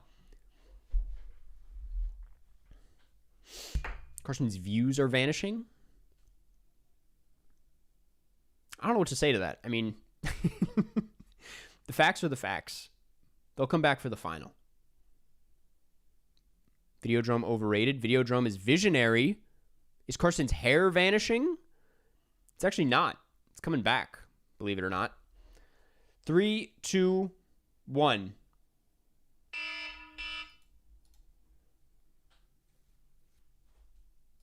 It's Videodrome 60%. I'm not going to lie to you. I'm not too surprised. The Vanishing, bit more divisive, I've come to learn throughout the years. Though it is a very good movie. I love both those movies. But Videodrome is a masterpiece. That next round is going to be tough. Okay, next up we have Ice Merchants, the amazing short film. Animated from a couple years ago. One of my favorites. Love that short. Versus Women on the Verge of a Nervous Breakdown. The Pedro Almodovar classic. I mean, it could be close. It could be close.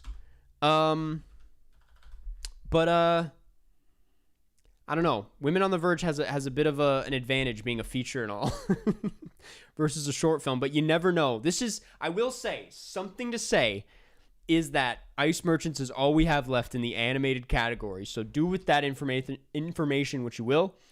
30 seconds on the clock. It's live.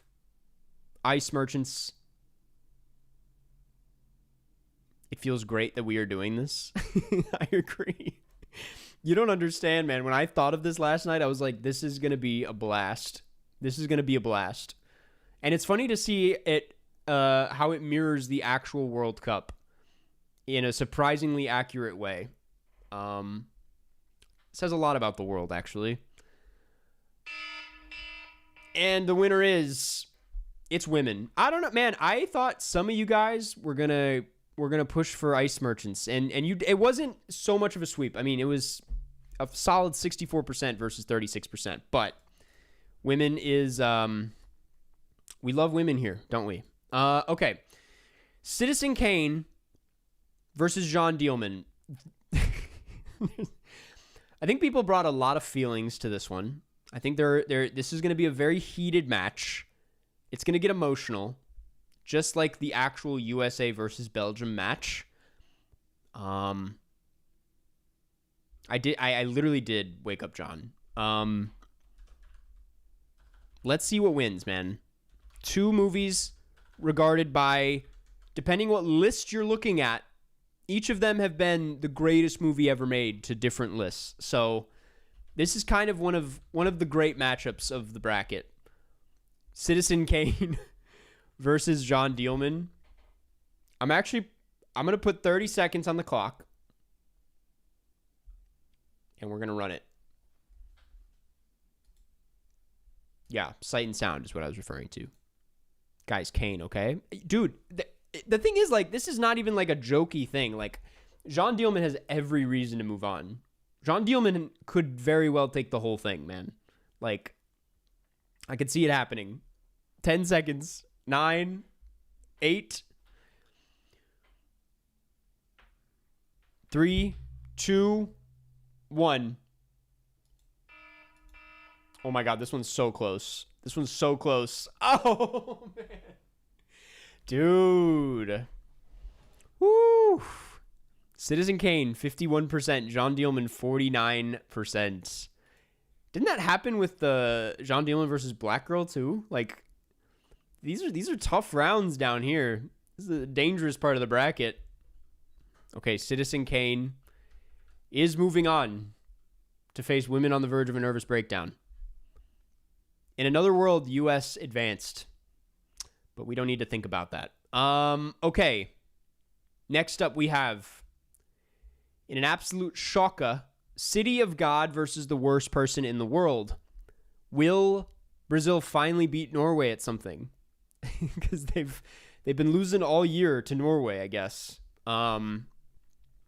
Two great movies. My pick ultimately is worst person in the world. I think it's just one that feels a bit more personal to me. But damn, let's run it, man. Let's see what happens. I have no idea what's gonna happen. City of God. Worst person. Which? I'm nervous. Okay. And timer starts now. City of God is so much better. It is truly so divided, I feel like. But I agree with you. This sounds like I'm cheating because now I can see the poll, but I can see City of God winning this. So far it's ahead. If you want this to change, man, we got 15 seconds. Oh my God, City of God's gonna make it all the way. 3, 2, 1. Dude, it cleared. No problem. Dude, if it could take down Spirit Away, of course it can take down City of God. Or, I mean, Spirit Away. What am I talking about? Or, I mean, worst person. Jesus Christ. Everybody slow down. Everybody slow down. City of God. This is fucking crazy. This is crazy. Goal! All right. This next one's fun. This next one is quite fun. We have Y Tu Mama Tambien versus the Red Shoes. I don't know what to say about this one. I've seen the Red Shoes more recently. I think I like Y Tu Mama Tambien more, personally. That's more of my speed. Two very different movies. One is very classic. One is kind of modern. One is pretty ahead of its time. So I don't know, man. I don't know. Two beautiful movies, though. Two beautiful, beautiful movies. Let's run it. Let's run it. I don't know what's gonna happen here either. This is getting increasingly tougher to call. I feel like Y Tu Mama Tambien might squeak up, as I think it's a little bit more popular, but you never know. Red Shoes is regarded by many as the greatest movie of all time, so it is Scorsese's favorite film. And with that said, 30 seconds on the clock. Justin Bieber is doing the final halftime show. Is this confirmed? That is true. Y Tu Mama Tambien. Will it withstand the test of time in the same way? That's a good question. Scorsese can't be taken seriously now. I don't know if he cares, man. I think he's kind of on the money with it. It's a pretty good movie. Just like that. That one felt quick. That one felt real quick. And it's another fucking nail biter. Oh, in the last second. In between me pressing end poll and the final results showing up, it changed. It's Red Shoes. It's Red Shoes. Wow. Okay, well, motherfucker. City of God will definitely take down Red Shoes, if I can just say that. I think I know where that's going to go, but you never know. You never know. City of God will face Red Shoes. Okay. All right. Casa de Lava versus Mad Max Fury Road. Two similar flags. A lot of red, white, and blue. I have not seen Casa de Lava, though there are some real shooters out there. And Mad Max Fury Road is arguably one of the best action movies ever made. This one might be a sweep. It might not be. 30 seconds on the clock. Starting now. It's coming home. It's coming. The Red Shoes is going to bring it home, man. It's coming home. You cannot call Red Shoes a coughing baby. Let's start there. Okay, this one a bit more of a sweep. I'm going to say that. It is a bit more of a sweep for Fury Road. I can't believe the Spirited Away thing, man. That's really kind of insane. Okay, it's gonna be Fury Road. Oh, what a lovely day.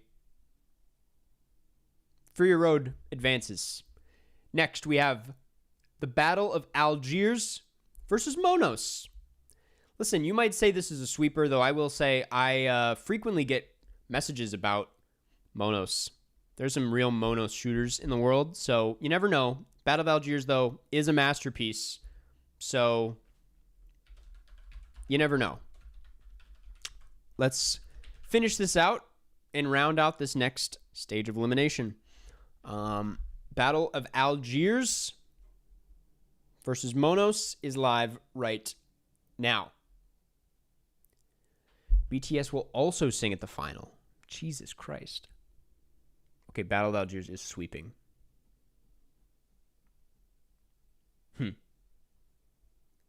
Are they in the chat, though? Apparently not. That's been made evidently clear.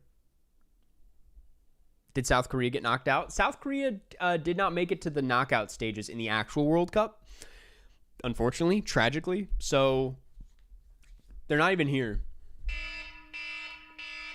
Okay. It's going to be Battle of Algiers going up against Mad Max Fury Road. This is getting insane. This bracket is getting fucking mad. Absolute madness, lads. Okay. I'm sorry. Umbrellas of Cherbourg versus Videodrome. Now it's getting tough. This one might be a little easy, though. I think Umbrellas has it locked down, though it really comes down to your taste. Are you more into body horror, or are you more into French musicals? Same thing at the end of the day, if you break it down. They're both movies, but Umbrellas, Videodrome, moving in to the semifinals. Who will it be? Is France just that strong in every way? We don't know. 30 seconds on the clock. Starting now. Give me that drome. Carson eats beans on toast. I've never actually had beans on toast. Kind of crazy considering how much I love toast. South Korea would have won this so easily. You never know, dog. Spirited Away got knocked out first round. Like, Citizen Kane almost got knocked. There have been some real bangers. Persona got knocked first round. Like, damn. I'm scared.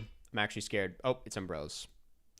It's going to be Umbrellas at 53%, 52%, sorry, 48%. Pretty close. Pretty damn close. But Umbrellas have squeaked ahead and are heading to the semifinals to face either Women on the Verge of a Nervous Breakdown or Citizen Kane. Listen, on paper, I'm predicting Citizen Kane, but I don't know, man. Some people, it has a really strong overrated thing going for it. That is tough. It's tough. Women versus Citizen Kane. Poll starts right now. 30 seconds on the clock. Can America survive this? Can America survive Almodovar? We've been asking this for years. Hydrogen bomb versus hydrogen bomb. Oh my God. I can't even look. 11 seconds. 10. I might have some bubbler. Citizen Kane is not overrated. I agree. But there's people who say this. And it's going to be Citizen Kane by a mile. Ooh, that was can you imagine if that's how the World Cup ended up being? If we had beaten, we had to get past Belgium first. We couldn't even do that. Okay, Citizen Kane will face Umbrellas of Cherbourg. Oh man. This is getting crazy. Okay. On the other side of the bracket, we have City of God versus the Red Shoes. You never know, man. You truly just never know. We're going to put City of God, who have been the powerhouses of this bracket, versus the Red Shoes, who have been strong. City of God versus the Red Shoes. It's coming home. It's coming home. 30 seconds on the clock. Starting now. I'm scared. I'm actually terrified right now. I don't know what's gonna happen. Okay, Red Shoes is up. Red Shoes is up. Could they land it? They're going down. Oh my god, it's gonna be so close, man. It's gonna be so close. 12, 11, 10, 9, 8. It's coming home. 5, 4, 3, 2. Call it.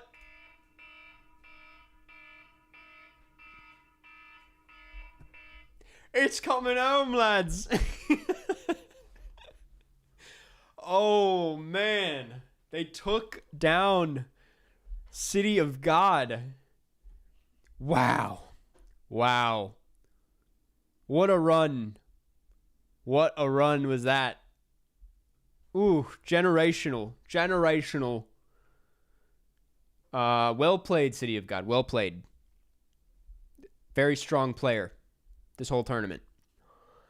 And next up, we have, again, 2 heaters. Though, off popularity, I think I know who's going to win. Oh my god, dude. I just realized how far Fury Road can take this. Okay, it's going to be Mad Max Fury Road versus the Battle of Algiers. I want to say before we hop into this that Battle of Algiers, even if you haven't seen it, it really is a masterpiece. Fucking Bob was watching it in one battle. That's how good it is. You know? Let's run it. Let's run it. Fury Road. Battle of Algiers. Which?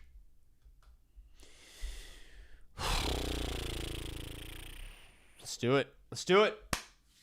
I don't know what's going to happen here. I don't know what's going to happen. This is why I had to maybe put Mad Max 2 just to like knock Australia down a little bit. Fury Road is kind of a powerhouse these days, but you never know. Battle of Algiers is leading the way. Don't doubt Battle of Algiers here, man. 12 seconds. It's going by fast. The Bob comment really sent it over the edge. A last-minute Bob cosign. 1 second.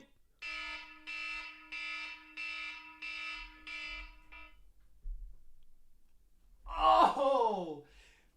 Dude, that was crazy, man. That was great. That was another one where it was something else, but then I clicked it, and then in that 1 second, it switched over.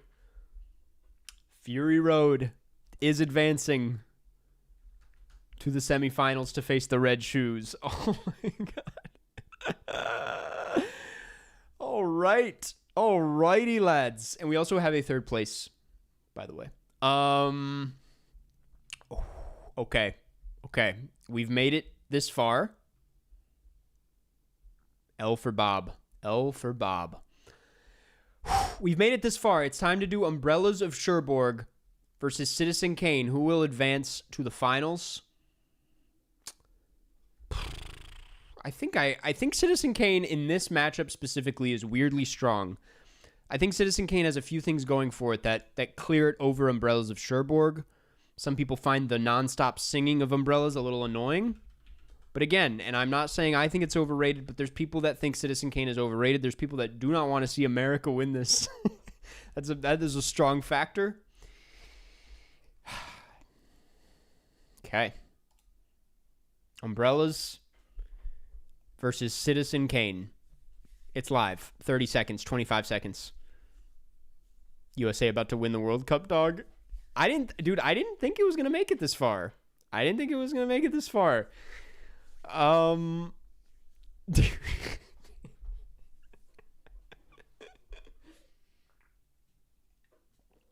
6, 5. Oh my god. 3, 2, 1.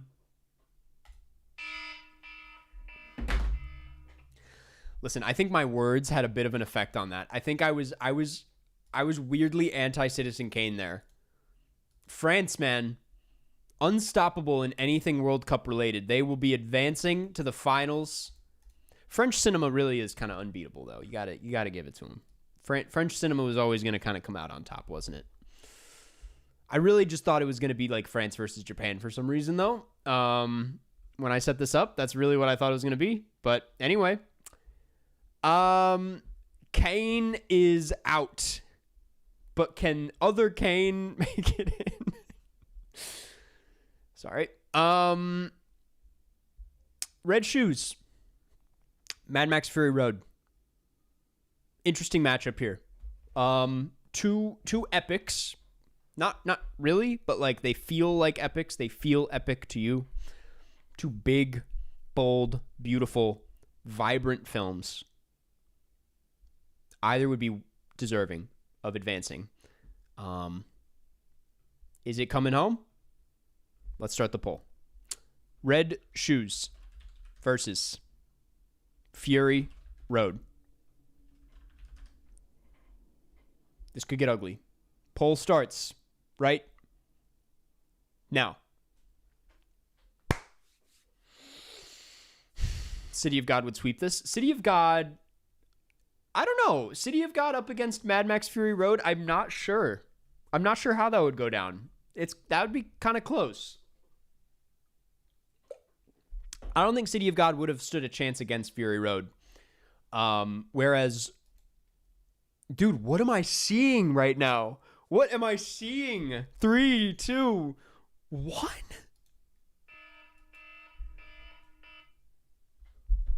Holy shit.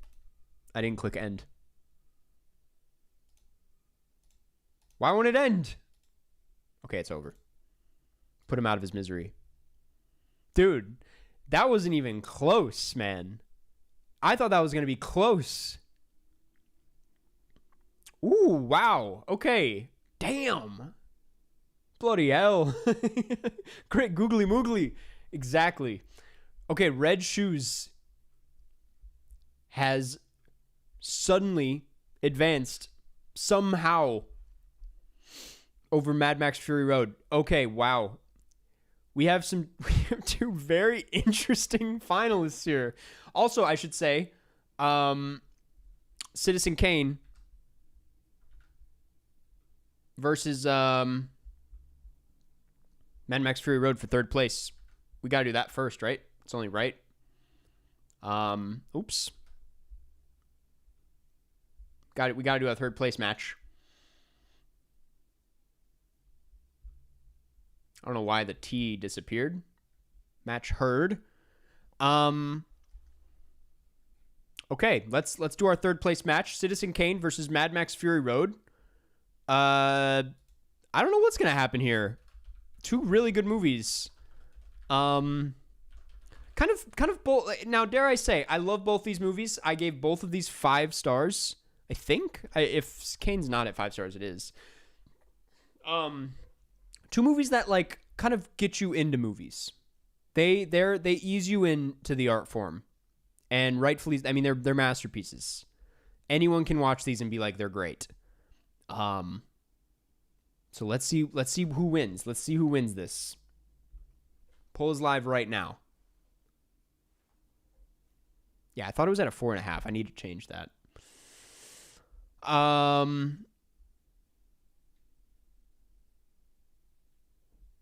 Okay, Kane is sweeping. I'm not going to lie. This gives everybody some time to think a little bit about the Red Shoes versus Umbrellas of Cherbourg. Quite a final matchup, I got to say. 4, 2, 1.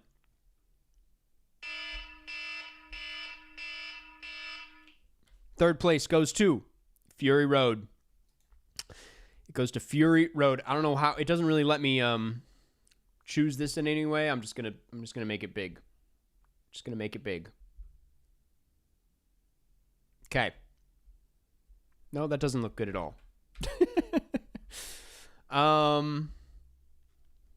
We'll just put it like that, I guess. I don't know. Okay. Guys, final round.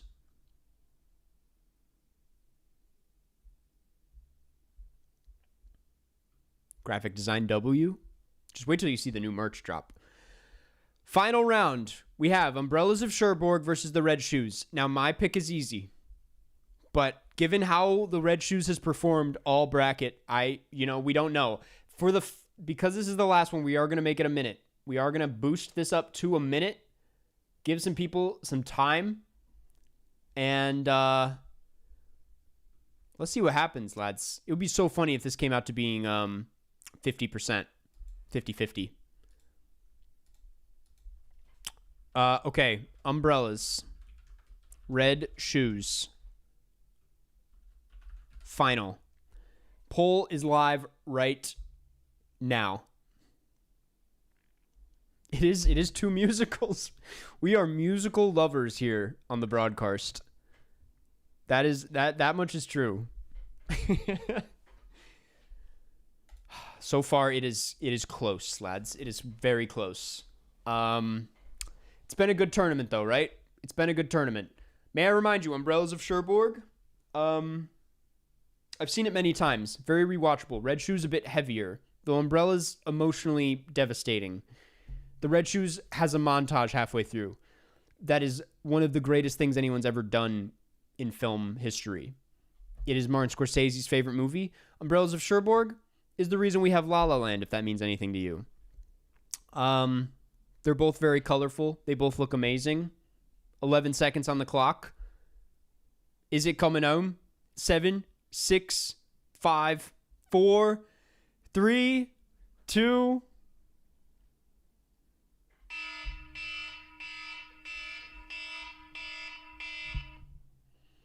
The Red Shoes. The Red Shoes. Woo! Look at that. Would you look at that? Could this be telling of the real World Cup? Is England bringing it all the way? The Red Shoes is our winner. That's our champion. Wow. What a ride that was, huh?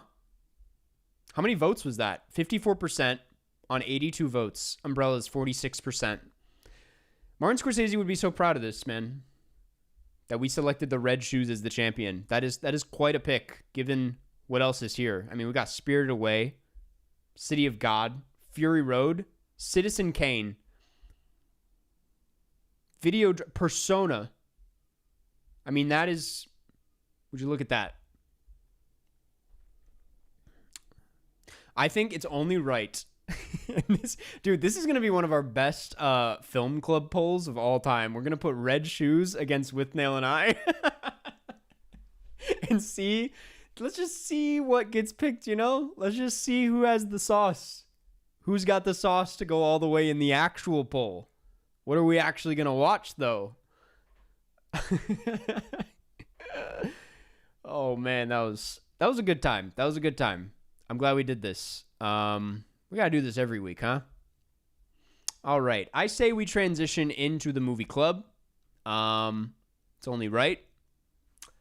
And we start by, actually, let's just get right into the poll, man. Let's nominate some movies for next week. We already got two. Rodents would also be interesting, wouldn't it? That'd also be good. I kind of want to watch Cairo Station, to be honest. That's my pick, honestly. Trying to see what else. I'd also watch a Bergman movie, to be honest. Okay, Rodents is for sure making it. This is so funny. This is so funny.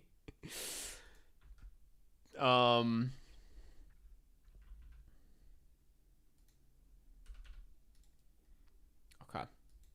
Second, just getting situated over here. Train Spotting. I don't know if I'm feeling... I would happily put Train Spotting in another week because I'm due for a rewatch and I'd love to talk about it. Great movie. But I don't know if I'm feeling it this week, to be honest with you. I got to think about it.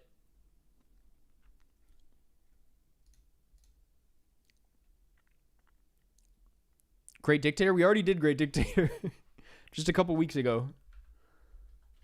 Okay, guys. Hey, if anyone is new here, by the way, and you're like, what the hell is going on? Every week we do a film club situation where chat comes up with a couple movies we can nominate to put into a poll that the members vote on. Last week, they voted on Basic Instinct, kind of.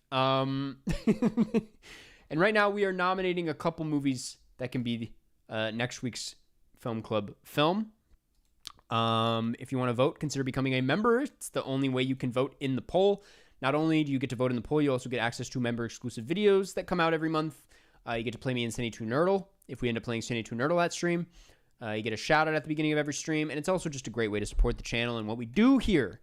Consider joining today if you want to vote in today's poll, which today's poll is a good one. First one is With Nail and I. Second one is The Red Shoes. Third is Rodents. And fourth, that number 4 spot, what's it going to be? What's it going to be? Not iRobot was not even close last week, I'll got to say. Little Caesar, hey, please no spamming. Please no spamming. Winter Sleep, of course. There's always Winter Sleep.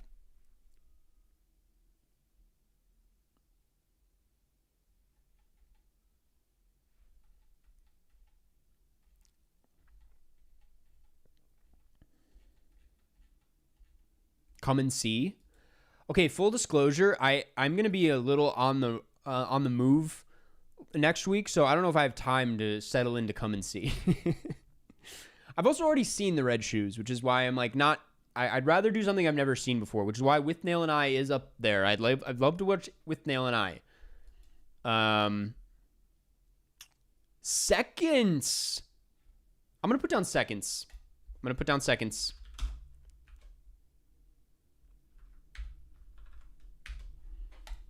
All right. Seconds is my pick personally. I've been meaning to watch my Criterion copy of it for a while. Okay.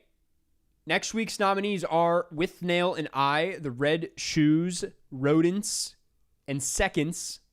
The poll is live right now on the community tab and is available for all channel members. As a reminder, we will pick the winner at the end of stream. It is when I view the poll and when I call it. If it changes after or like a second before I hit end stream, that ain't the winner. It's whoever it is when I look at it.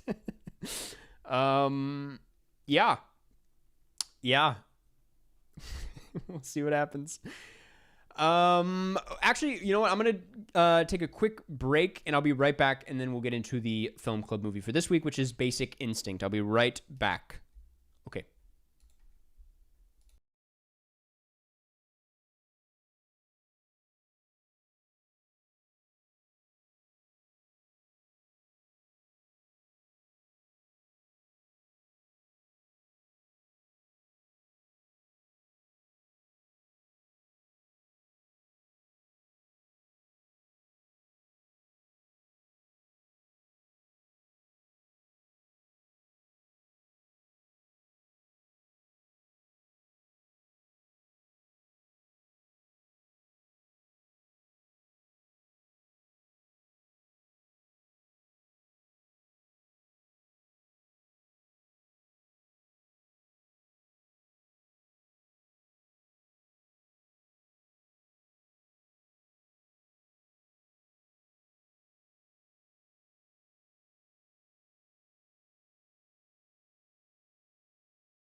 And we're back.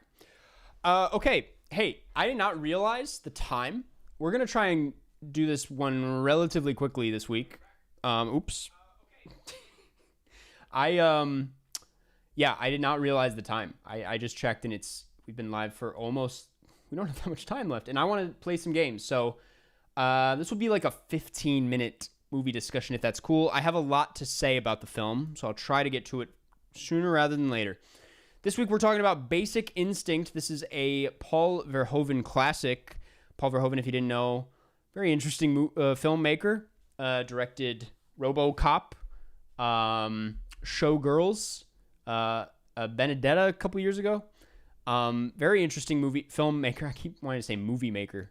But yeah, some people hate what he does. Some people love what he does. His movies are they're very complex to some people. He's known to make very smart and sometimes hard to read satires that often have been like dismissed, but with time have been, revisited and yeah, just celebrated throughout the years. Showgirls being the most obvious example. A movie that was an absolute disaster when it first released and is now widely celebrated as kind of an underrated masterpiece. But we're not talking about Showgirls. We're talking about Basic Instinct, which is an interesting one in the context of his career. If I'm not mistaken, I mean, I could be wrong. I think RoboCop maybe performed a bit better, but this is definitely one of his most successful and popular. The film was one of the highest grossing of that year being 1992. It was nominated for 2 Oscars, Best Editing and Best Score, which we'll talk about both of those in a second. I've always seen him as kind of like a strange, kind of controversial filmmaker, and there's good reason for that. It's also kind of undeserving, considering how good a lot of his movies are. A lot of people just really, they rub a lot of people the wrong way, but that's why I just find it surprising to see this movie perform so well at the time. And I would also say at the same time that if I was showing anyone his films for the first time, I might start here. I think this is maybe his most accessible in a weird way, despite all of the sex. It's a really entertaining watch. It goes down real smooth compared to something like RoboCop, which some people might feel like they're having a hard time taking serious, or like they don't really see what it's doing on the surface, or certainly Showgirls, which is it might take some people a second. But this one, I think, even if you're not reading it as satire, which we'll get into that, it's a pretty entertaining watch. I really enjoyed this, just to get that out there off the bat. The synopsis reads: the mysterious Catherine Trammell, a beautiful crime novelist, becomes a suspect when she is linked to the brutal death of a rock star. Investigated by homicide detective Nick Curran, Catherine seduces him into an intense relationship. Meanwhile, the murder case becomes increasingly complicated when more seemingly connected deaths occur, and Nick's psychologist and lover, Beth Garner, appears to be another suspect. This is an erotic thriller. When you Google erotic thriller, by the way, this is like one of the prime examples. It's one of the most notable and successful erotic thrillers ever made, I would argue. That is, like, on the surface, like a pretty cut and dry erotic. There's no debate there. It is an erotic thriller. I don't know if we've talked about a lot of erotic thrillers on this show. It's I've certainly watched more of them this year, because it's a genre that I find really fascinating and have just been going deeper with as of recent. I think it started with my banned movies video from a couple months ago, where I watched In the Realm of the Senses, which isn't really an erotic thriller, but is really kind of graphic. I mean, graphic's an understatement. It's, if you've heard of the movie, you know what I'm talking about. But it had me very interested in sex on film and how filmmakers use sex in different ways, and what it can add if it's done right. And I've watched, stuff like In the Cut, which is kind of a critique on the erotic thriller. I watched this awful one with fucking, oh my God, what's his name? Bruce Willis. Jesus. Which I can't even remember the name of. It was so bad. I mean, it's a genre, it's a subgenre that can go real south real fast, and when done wrong is pretty lousy. And this one is also 50 Shades of Grey. I finally got around to, which I don't know if you would call that a full-on thriller. It's definitely erotic, and is an example of it done at its worst. It can become really just really slimy, grimy, and just bad. I mean, it could fall flat. It can seem goofy. Like it's such an easy genre to mess up. And so when I come across a good one, I'm always really impressed, and I'm always like, this is it. I think it's doing something that feels very bold, and I that's just like that's impressive to me on film, just given how many filmmakers have gotten this subgenre wrong. We all want a Perfect Stranger. Thank you. Yes. Awful movie. Awful movie. Challengers, of course. I mean, that's the other thing. That's another aspect of it, is that this kind of subgenre is coming back. This is like maybe it is, maybe it's not. You see something like Saltburn or Wuthering Heights, like Emerald Fennell, and how successful her movies are. Challengers, Heated Rivalry, like erotic thrillers are. Not that those movies are thrillers necessarily, but people want this. People want this in movies again.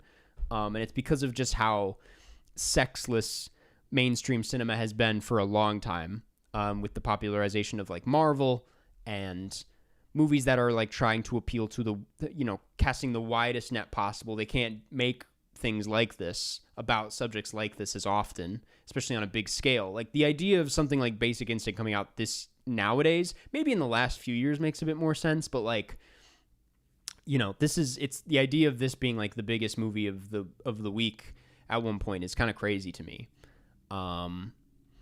Beef, kinda. I haven't seen the new season of Beef. Maybe it's a bit more on that side of things, but anyway, yeah, I've wanted to, all that said, like, I've wanted to watch this movie for a while because of all of this, because I know it's one of the most essential, and I also know that, like, it's not really widely celebrated as even other Paul Verhoeven movies like Showgirls. Like, there's some people that have some real strong issues with this film, and I don't disagree with some of the issues. It was very controversial at the time of release. For example, I think how it handles its queer themes. Speaking of, like, we've been talking about a lot of queer films on the broadcast in the last few weeks, given Pride Month and all that. And most of them, I forget what we just watched, where it was actually like celebrated and accepted at the time. But this was not. There were a lot of protests and a lot of controversy surrounding how this handles its lesbian characters, bisexual characters, how it's like it kind of paints them out to be psychopaths, and also just feels very kind of, it's like fetishizing it in a weird way. No, it wasn't My Own Private Idaho or Happy Together. It was like just Dog Day Afternoon. Yes, Dog Day Afternoon. Yeah, that's a film that was like celebrated by the queer community at the time, and this was very much not. This film has characters doing very a lot of misogynists, a lot of misogyny and homophobia, and it's a very ugly movie at times. These characters are very unlikable, and at a certain point, you could say some of that is in bad taste, and that it's done in service of like the erotic elements of the film, and that's a pretty shallow place to come at it from. Though I want to defend part of it, because I think I am obviously of the camp that's like, just because a character on the screen is saying and doing bad things doesn't mean the movie is necessarily endorsing that, obviously. I think Paul Verhoeven movies are they always like challenge people and take this a step further, because the films themselves don't seem to outwardly go against like what the characters are doing. They're always like, they're just so in the worlds of their characters that it always feels like the movie's on the same wavelength, where it's like, no, he's just commenting on this. And I think this one's really interesting to me because it's obviously a huge homage, maybe not homage, but like a take on Vertigo. and Vertigo itself, that is when you borrowing from that, you're kind of borrowing from all of the noir genre, as that is kind of like the poster child. And this film obviously takes a lot from all types of noir films. And in my opinion, I think it's critiquing that character, like the hero of noir movies, and how those characters in films have, simplified its characters and are often pretty misogynist themselves and homophobic, and are doing it intentionally. Whereas this is like, I think it's saying something about these characters and how they've been treated throughout film, and kind of critiquing it. I don't think it ever paints Michael Douglas's character out to be a sharp, witty guy. I said it on Letterboxd. He's like very much a doof this whole film. He's like the dumbest guy I've seen in a long time at the movies. He's just completely ruining his life over something that is so like, it's just someone who's got like nothing going on inside, and is just like any spark of sexual excite is enough to like completely self-destruct. And so I don't know. I thought it was all very intentional about some of these more dicey aspects. Do you see the cops as sexist? I mean, yeah, and this is the guy who made RoboCop, Like, I don't think it's all like kind of making fun of and critiquing these characters, and I just think it gets a little questionable then when it comes to him writing out and the way he depicts some of the women in the film, which I don't think this, if it is satire, I don't think it's done as strongly or as smartly as it is in like Showgirls, which we don't need to unpack Showgirls. I don't even know if I'm capable of fully unpacking Showgirls, but this film just feels much more simplified and rooted in wanting to make an interesting noir thriller with erotic elements. It doesn't seem as hell-bent on being a satire as some of his other films. But that said, I don't think it needs to be a great film, because I really did enjoy watching this and had a great time with it. There is something about the way, I mean, Sharon Stone is fantastic in the film. Let me get that out of the way. She's definitely carrying this. She has this the way she seduces him, and it's just so spicy, It's really it's really like every scene feels like, it could easily repeat itself, because it's really kind of the same thing over and over again when you break it down. It's just him getting lured in more and more, and I think it could grow really stale. We can talk about that in a second, like it kind of does in the third act, but for the most part, I was just as drawn in as he was in the movie. Like, it is such a fun rabbit hole to go down. So yeah, I had a great time, even though I have my issues with it, but I think it's a really beautiful looking and sounding movie.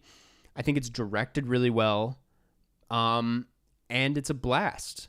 There was a lot of people critiquing Michael Douglas on Letterboxd. I think he's great in this film. I know that some of the critiques are that he has zero sex appeal, but I don't think I don't know if he really needs to have it.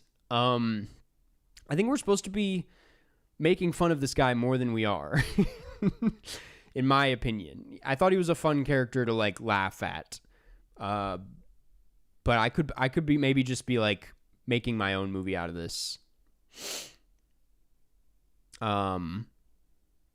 The movie would be dog shit without Sharon Stone. It would feel a lot flatter, for sure. I still think there's like a lot going on with the direction. I mean, the camera's doing all these like sweeping movements across he's like doing like Scorsese level camera work on here, where it's like following characters over through a couple of rooms and like doing these dolly push-ins, and it's like very showy, which I don't remember a lot of Paul Verhoeven movies feeling that way. But someone brought up the Jerry Goldsmith score, which was nominated for an Oscar, which I thought was absolutely gorgeous. I mean, it's odd. I think they're very intentional with how they score the film. It feels like that of an older noir movie. Like it sounds like something you could hear in Vertigo.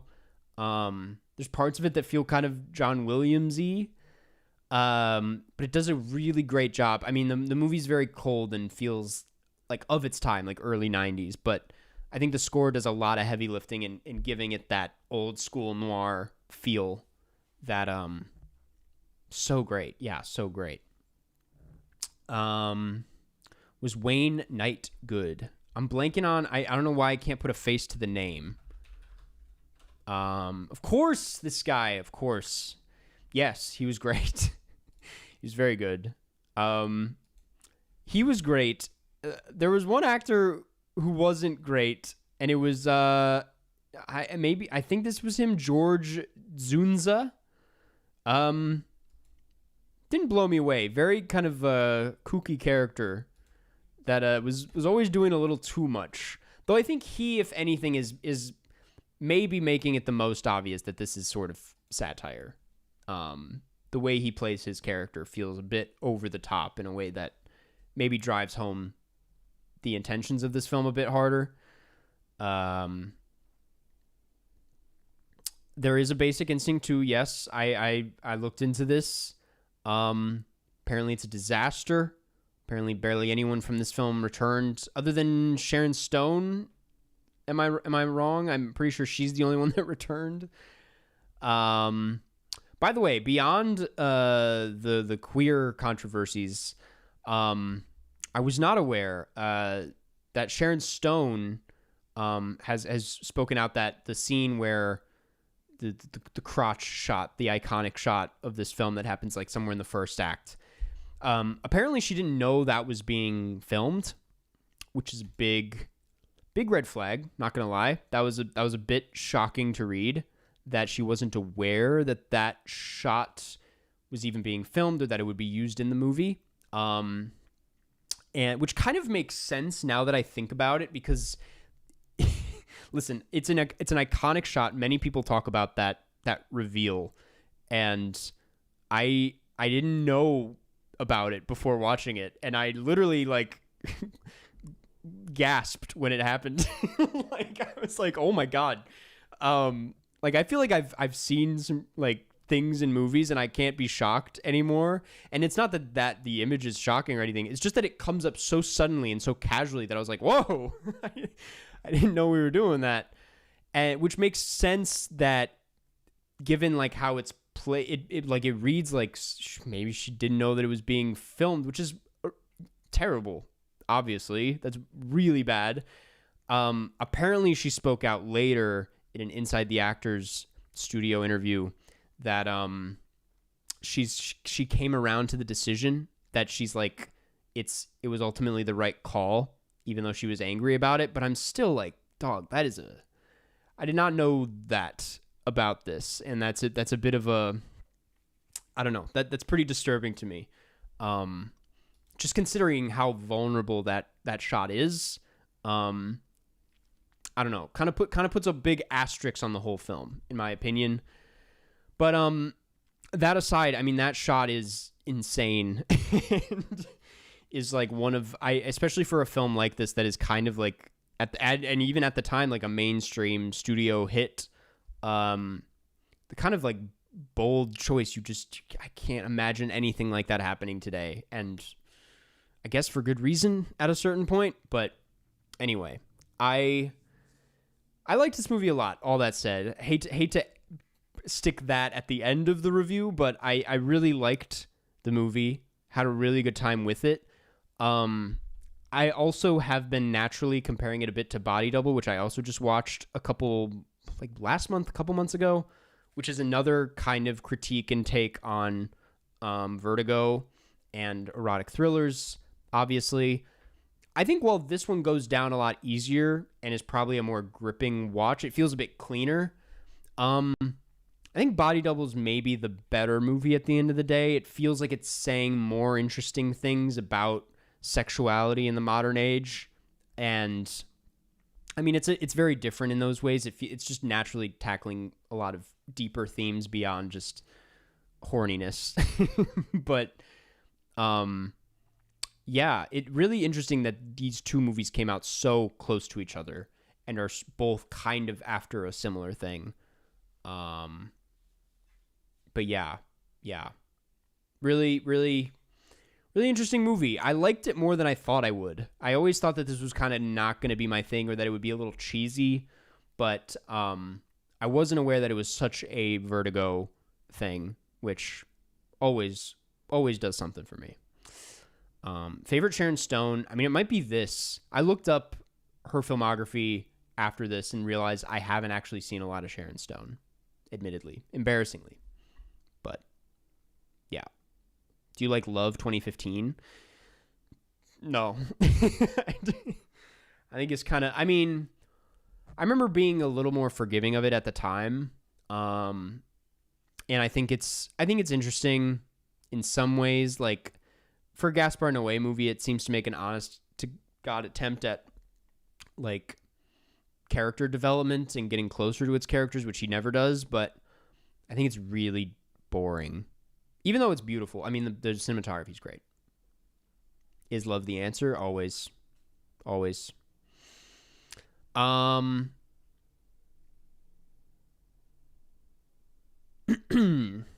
Favorite Hitchcock? Rear Window, easily. Do you like love in general? The concept of love, do I like it? I love it. Red Shoes is winning? Of course it is, man. Of course it is. I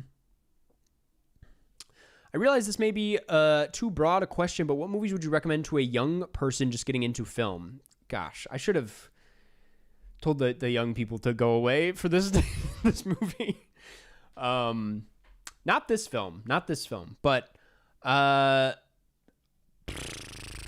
young person just getting into movies. I mean, Vertigo, Citizen Kane, if you haven't seen it, is a great entryway. Spirited Away, if you haven't seen it, is a great entryway. Hitchcock is your guy. He's your guy for sure. And maybe some like Spielberg deep cuts, I feel like. Even though you might have already watched, Spielberg's not really like getting into film director. He's just like someone you naturally find.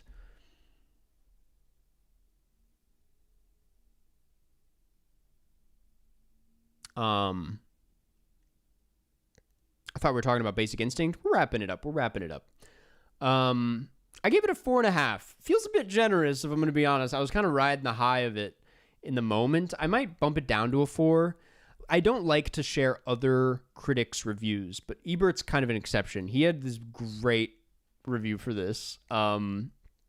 He said, and I share it because I kind of agree. It's if we're talking flaws. He said the film is like a crossword puzzle. It keeps your interest until you solve it. Then it's just a worthless scrap with the spaces filled in. And you know what? He's a little right. The film loses steam a bit and doesn't really like have the strongest landing. The first act is, I was like, I'm watching a perfect film, but then it kind of keeps doing what it's doing, and it gets significantly less interesting the longer it goes on. There's actually a perfect film or a perfect moment in the movie where it almost feels like the movie is aware of what it is, where she takes her shirt off and Michael Douglas is looking at her boobs and he's like, I've already seen those. And he just seems like bored and uninterested. And I'm like, damn, this is where we're at with the movie. And it's like very telling of where you're at in the film by that point. 'Cause you're like, nothing is really as exciting or shocking or interesting anymore. It's already kind of played all of its cards.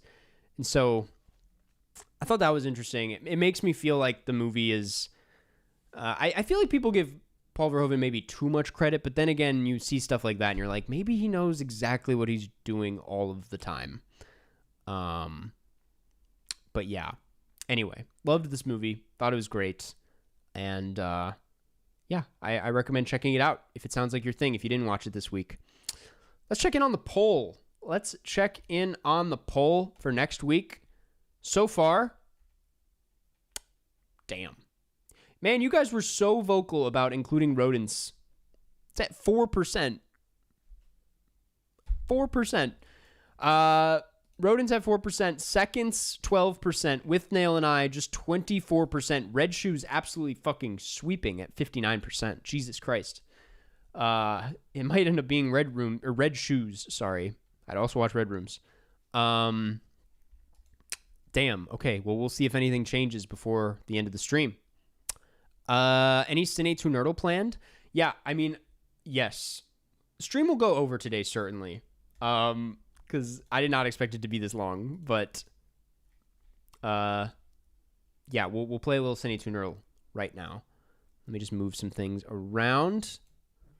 You go over here. You go over here. You there. And there we go. I shall play you, Carson. Yes, feel free. I need to build my kit first, as there is a new season. Good Kid Max, I will play you first. Electrify, thank you for the super chat. $5, appreciate it. How many movies could you watch in a day if you had free time? I think 4. It's where I cap it. That's pushing it. But obviously, yeah, you could feasibly, if you wake up early, watch a movie in the morning, make it a double feature, 2 short movies in the morning. I've done that plenty of times. You could have a whole afternoon, and then at night do another double feature if you start at like 7. Easily kick out 4 films. But don't try to like maximize it. You know what I mean? Like, don't make sure that you're taking in each one for what they are. Okay. Let me figure this out.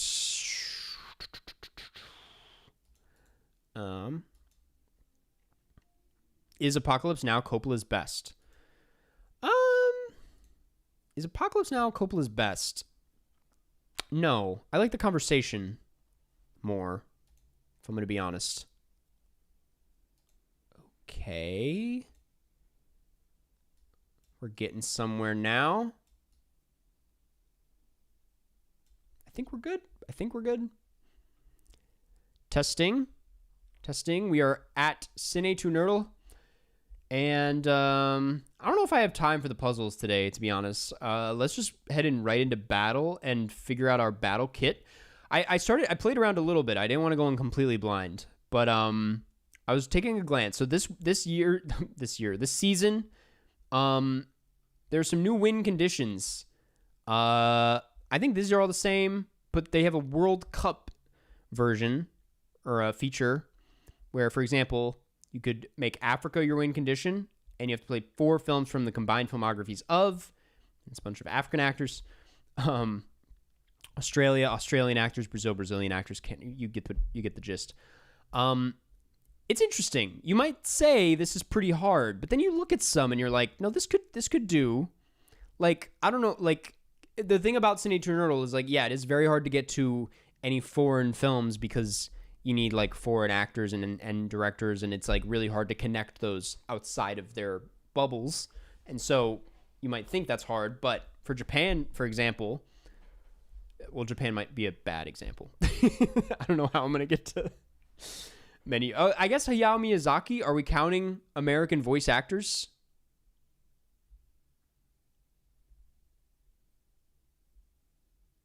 Multi-director anthology films do not count. Netherlands.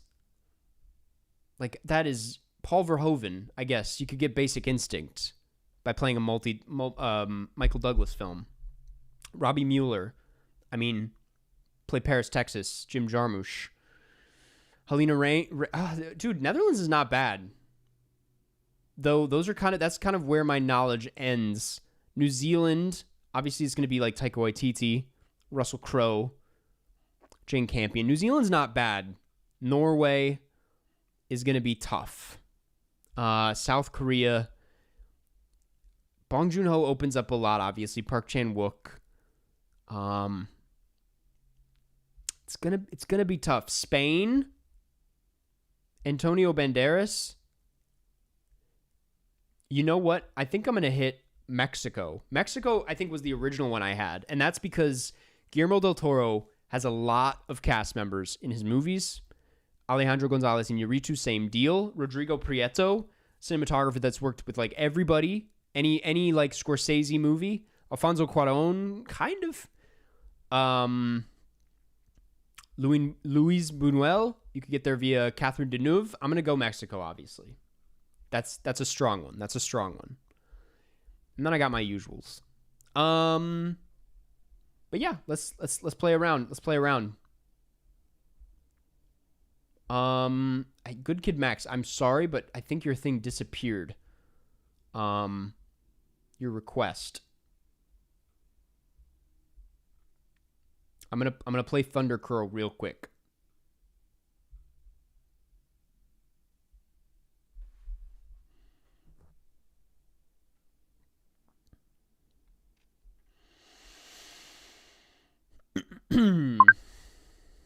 All right. We're each at 1,000. New season, fresh start. Let's see how we do. What happened? Okay, wait. I had to do that. Minions and Monsters. We have Allison Janney, Christoph Waltz, Jeff Bridges, Jesse Eisenberg, Zoe Deutsch, Bobby Moynihan, George Lucas. Moana reviews are bad. Shocker. Sorry. Okay. I'm assuming something got messed up. I'm going to play someone else in the meantime. I'm sorry about that. It says you're in battle. I'm so confused, man. I all love Descending to Nerdle. I know they watch the streams. I accidentally just rejected someone, man. The user interface gets to me. Okay, Moth in the Sky will play real quick. Also, Lucky, I will accept your request.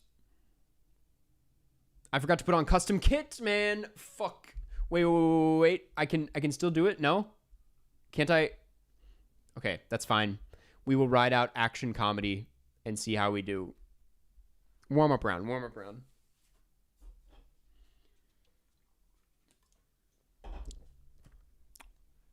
What a fumble. Is the game broken? Okay, no, we're good. I'm sorry. Wonder 2017. Owen Wilson. I like this. We're going to go to Paint. This is feeling good. This is a good place to be.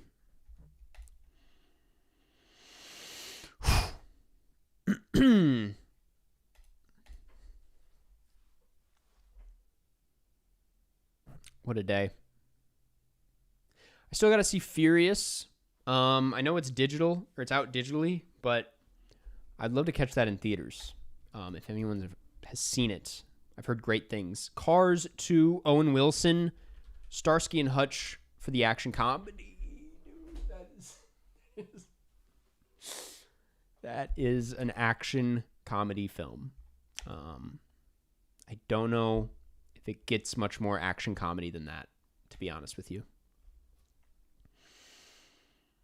Do you ever plan on trying to clear your way through the top 500 and maybe make a video, or is it just something that will happen eventually? Top 500 on Letterboxd?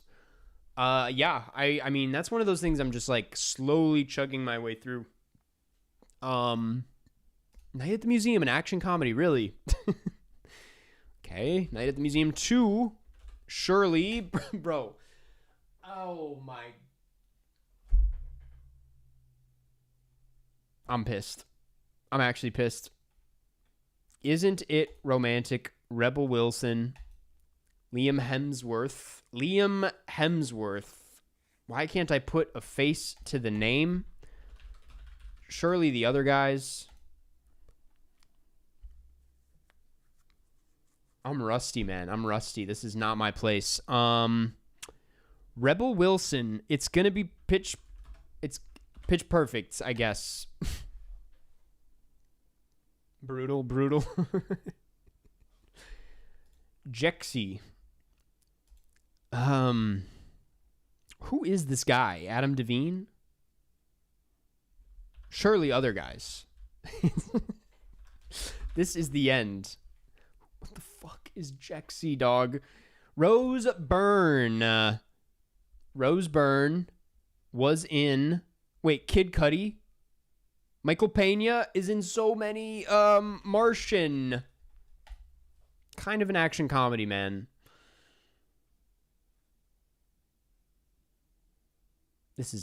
Action comedy is not my space, is what I'm realizing. Gabby's Dollhouse, the movie. Kristen Wiig.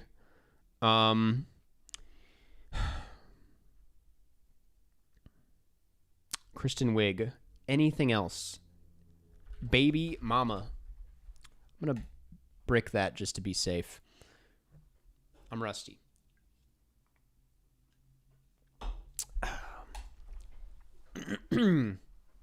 Soul. Jamie Foxx action comedy. Baby Driver. Oh my fucking god, dude. Oh, Jesus. And now we're good. This game pisses me off. Barb and Star. Do Monkey Mondays 2 next year. We'd love to see it.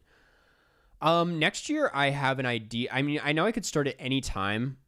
But it makes more sense to start it in January, I guess. I've brought this up on stream before, by the way, but I've wanted to do wait a second, Cate Blanchett action comedy, Borderlands. There we go. Boom. Unfortunate career choice for Cate Blanchett, but worked out in the end, didn't it? Night School.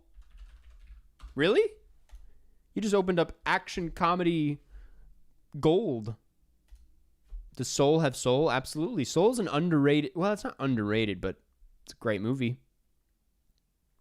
Anyway, next year I want to do Worldwide Wednesdays. I want to watch a film from a different country every Wednesday. I realized that even more when putting together the World Cup bracket. The Secret Life of Pets 2...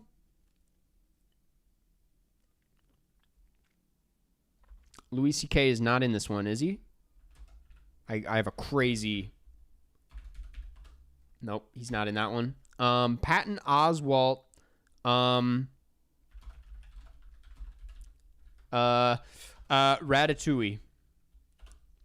There's another, like, thing that's like, I Love My Dad or something, coincidentally, that has Patton Oswalt, but...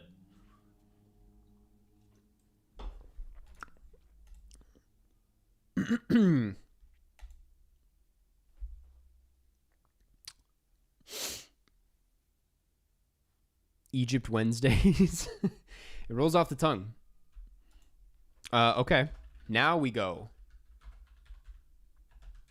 I Love You, Daddy. Which I've heard is one of the worst movies to ever be made, by the way. Albert Brooks involved. I did not know that. This not being an action comedy is crazy. I feel bad for you. Tim Story. Chloe Grace Moretz. Michael Pena action comedy. It's going to be... Is he in Deadpool? Yes. He's not, but Rob Delaney is. Got Deadpool mixed up with Ant-Man. I know he got fired from The Secret Life of Pets, but I didn't know if he lasted 2 movies. I didn't know if he made it past that. The Adam Project. Okay. It's going to be Spirited.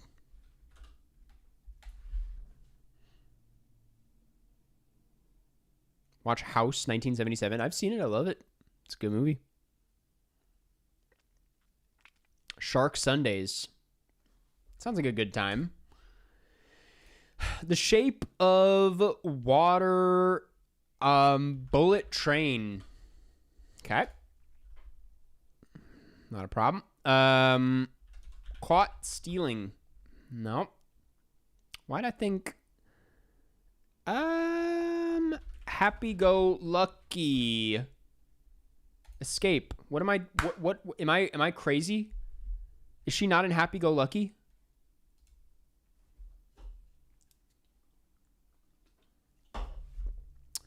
Baby Girl. Another erotic thriller, by the way. I was going to bring that up as one of the examples.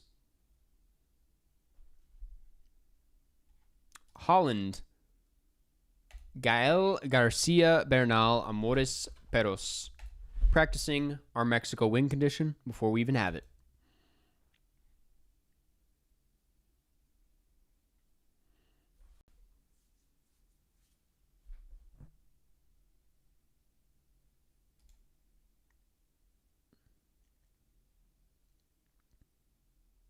We might have it.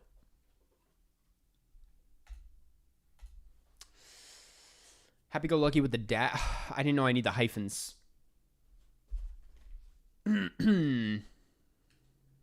Identifying features. You're lost. You don't know where you're going. Okay, now you see me. We're going to do 7 psychopaths. I'm going to rush you. It's a wide open net there, but do the gritty. I don't know how to do the gritty. I don't even know what the gritty is, to be honest. Lean on Pete. And that did it. That did it. Okay, good game. Good game. Someone didn't watch the broadcast film. Okay, Hot Fuzz fan. Let's do one. Oh, Lucky, I'm sorry. Also, I fucking forgot to switch my win condition again, but I guess it doesn't matter for this version. Lucky, I will accept you in a second. History of sound. Okay.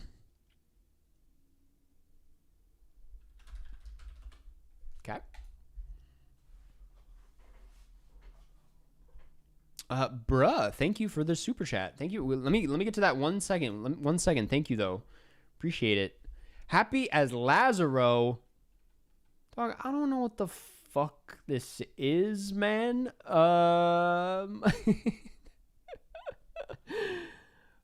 Apparently the same cast. Maria. Okay, damn. Jesus. Ema. Pablo Larraín. Maria, can I say, bad movie. Now that some time has passed, not a good movie. Neruda, I'm in a bad place. El Condi, I feel like you will have a response somehow. And that's upsetting to me. Carson, this week, me and my friend are in pre-production for a feature film. I need some good luck, and that lucky charm is you roasting my letterboxd. My handle is Stony_boy. Also need some Rex. Oh, fucking hell. Jesus Christ. Give me 1 second. 1 second. What was that movie called with the snow? What was that movie called? Cinematographer Edward Lachman. He's so famous, man. Oh no. Oh no. Good round. Good game. That was tough. You really got me there. He's like at the tip of my tongue. Okay. I'm going to do a couple things here. I'm going to accept Lucky. I'm going to change my win condition. I mean my kit. Custom kit. I'm going to play Thunder Curl first. It disappeared for some reason. I'm going to play Good Kid Max. And we're going to ride this out. Bruh, thank you for the super chat. I will happily roast your letterboxd. I'm going to bookmark this for my next video. I don't know if I have time to do it on stream today, but maybe next stream. But what I will say is good luck on the feature. Pre-production is hell, man. So I feel you. But yeah, it's gonna go great. It's gonna go great. Appreciate the support, and I will definitely roast your letterbox. I promise. I'm bookmarking it. The Greatest Showman. Hugh Jackman, Michelle Williams. I'm gonna go Wendy and Lucy. Max, I thought I was playing you right now. The Mastermind. The Mastermind. Think about your actions. September 5. John Magaro.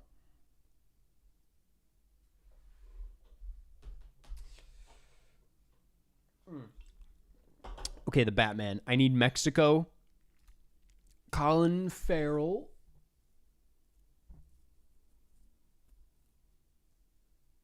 Um, I'm not. I'm not gonna get there, but I'm gonna play in Bruges.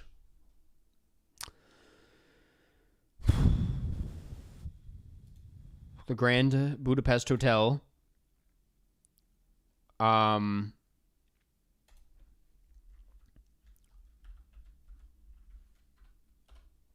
thought. No. Nightmare Alley. There we go. I was like, Willem Dafoe has to have worked with Guillermo del Toro, man. Let's go. We're on the board. We're on the board.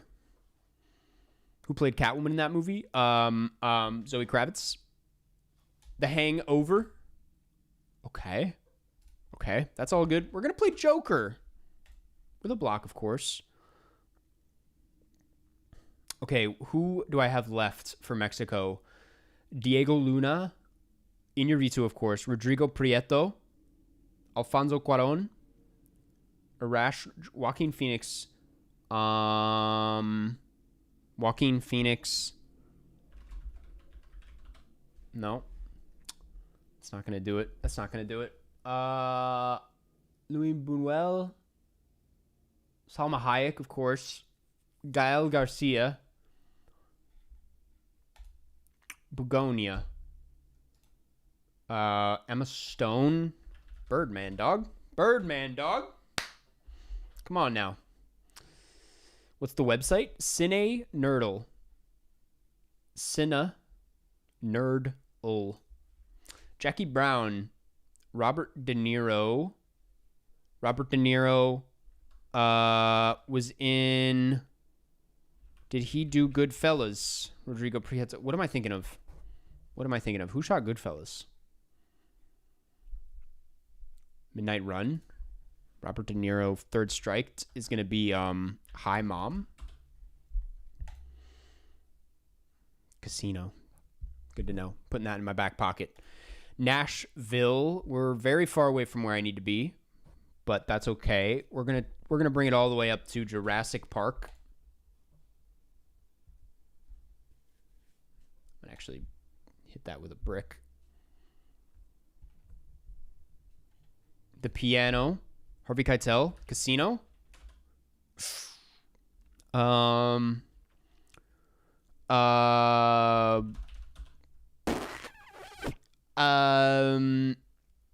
Barbie, anybody?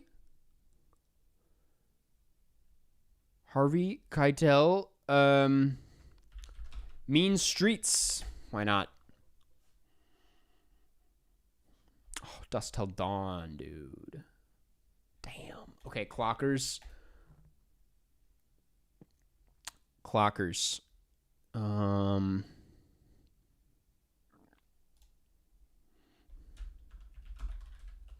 Oh, man. Genius play on my part. There's layers to that choice right there. Boxcar Bertha. Killers of the Flower Moon. Rodrigo Prieto. Lock it in. Now we just need... This fourth one's going to be tough. I don't know how we're going to get to Gael Garcia or Alfonso Cuarón. Alfonso Cuarón.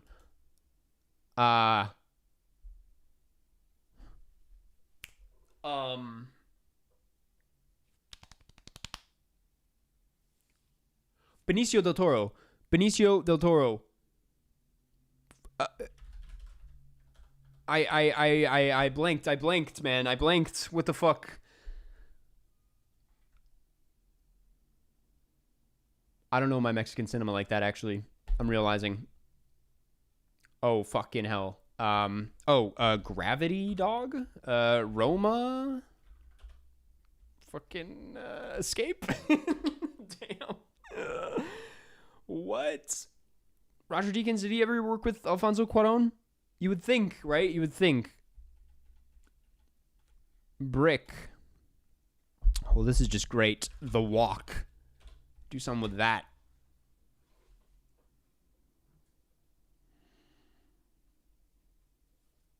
Gandhi. Ben Kingsley. Sexy Beast.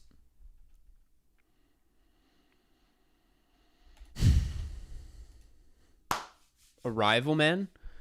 Arrival is Denis Villeneuve. Am I thinking of someone else? Schindler's List.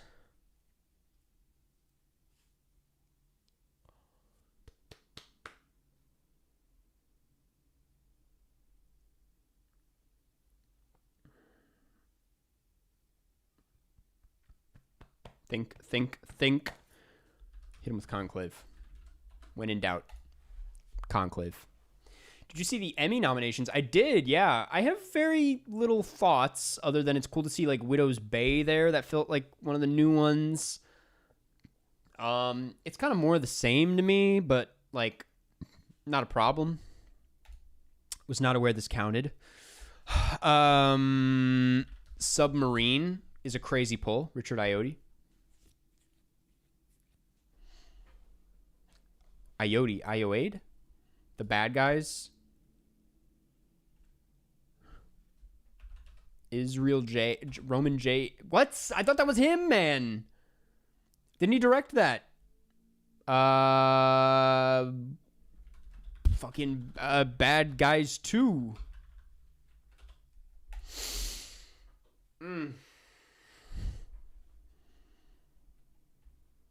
I'm completely lost for how to get to Alfonso Cuarón. I'm blanking on Salma Hayek. 7 Psychopaths.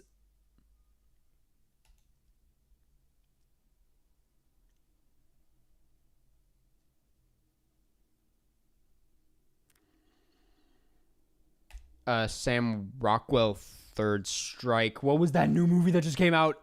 Don't Worry. Escape. Jesus Christ, that was close. I can't get one Mexican movie, bro. I really can't. Battlefield Earth, John Travolta. Obviously, we're going to go Gotti. Good luck, have fun, don't die. Thank you, thank you. It's too late now. Look who's talking. Escape that. Don't even try. We're not even going to try. Jesus. I'm running out. I'm running out fast. I don't got much left. Paddington 2. Would have been a great time to play Shape of Water, but that ship has sailed. Paddington 2. We're going to go Wonka. Or someone said Harry Potter. What is I just realized. No, man. No. Okay, we all make mistakes. Prisoner of Azkaban. Thank you. You gave me a second chance. I didn't put that one together. Until it was too late. I was like, what is the big Alfonso Cuarón movie, man? What is the big one? Lucky. Play you. All right, we're good. We're good, man. We're good. Backrooms. We'll do The Martian. You Need Norway. Damn, Backrooms was kind of perfect for you. But now it's... I don't know how you got here. I don't know how... Okay, I was not familiar with your game. I apologize. We'll go... Who's Axel Henny? I don't know. What the fuck? What the... Wait. What was that? Zoolander. Okay. James Marsden. How are you going to get there via Sonic the Hedgehog? You scare me, man. That was weird. What the hell was Uno? And how'd you get there from The Martian? I'm playing the Erling Haaland of Cine to Nerdle. Jim Carrey. Mr. Popper's Penguins. Liar.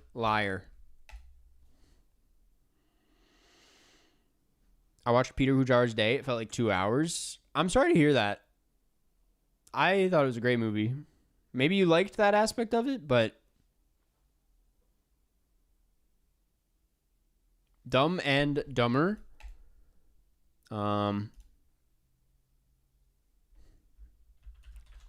What's it called? Pinheads? No.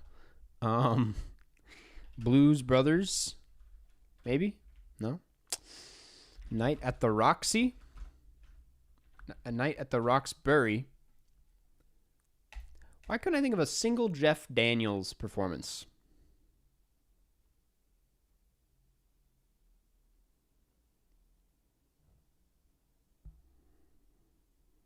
Axel is a famous Norwegian actor who had a supporting role in The Martian. Good to know. Good to know. Okay, Inglourious Bastards. Brad Pitt. I see what you're doing. I'm going to take you to 7 years in Tibet, though. Actually, that was a mistake. You should watch Uno now. I had that idea a while ago where I would play Cine Nerdle and have to watch the first thing they played that I didn't know or hadn't seen. That actually, I tried that with 7 Years in Tibet. That's why I watched 7 Years in Tibet. But then I was like, this video idea kind of sucks. And also, we're going to do Gravity. Do you have any phobias? I don't know if I have any proper phobias. Goal conceded. Opponent scored with the Revenant. Continue from this movie or reset to a top 500 movie?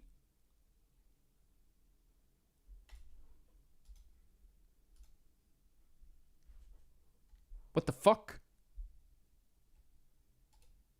You can do that? Okay, well, I'm in a weird spot now.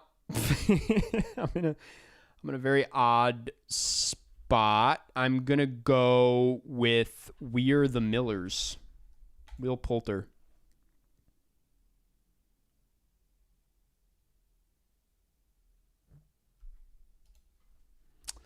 Ed Helms, tag. Damn, you really know your Norwegian ball, man.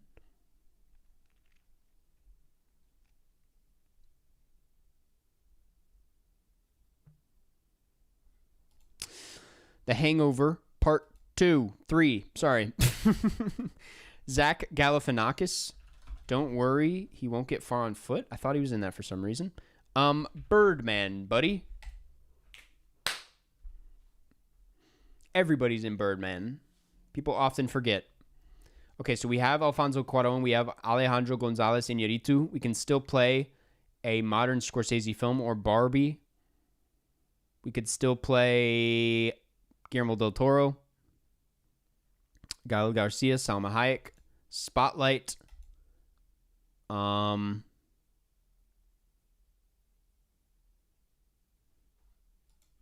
Stanley Tucci, Conclave.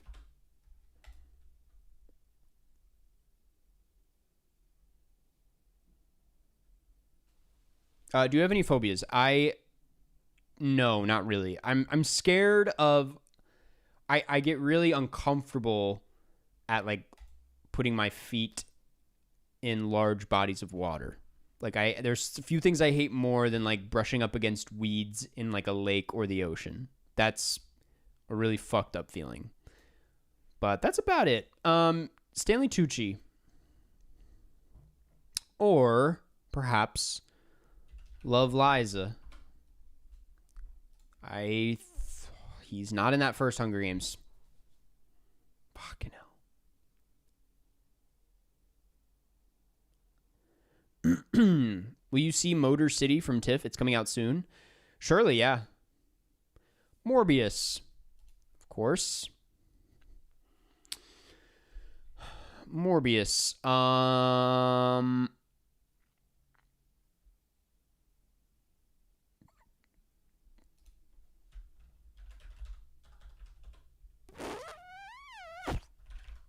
Nightcrawler. Fucking hell. Oh my god. I lost to Morbius. Oh, I got it mixed up with Venom, dog. I thought Riz Ahmed was in this. Okay. Good game. That was ugly. That was terrible. Alright, I got one more in me. Thunder Curl. Let's do this thing. I got morbed, bro. I just got morbed on stream. I was trying to do too much. Sometimes you try to do too much, you end up falling on your face. Masters of the Universe. Love Simon. What am I thinking? He's not in that. Idris Elba. 3,000 years of love. Hey, Jared Leto's in that. I'm going to play Morbius. Why the hell not? You Need Mexico. Who else is in Morbius? Matt Smith is who I was thinking of.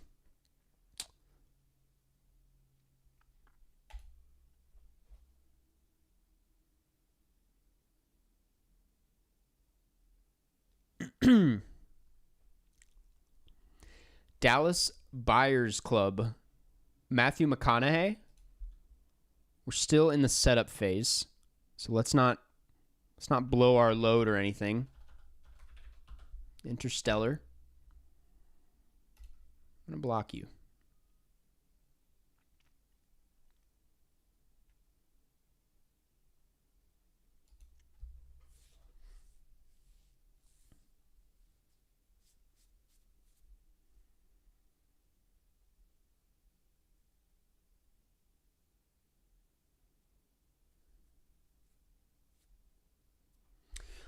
Marty Supreme,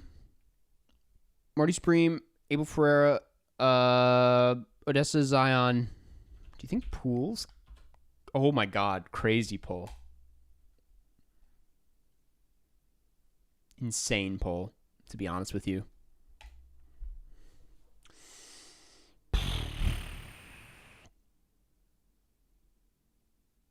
don't know how you're going to get out of this one. I don't know what else she's been in. The Sixth Sense. That's right. That's right. I've already forgotten. The fuck is Pools? The Sixth Sense. Old.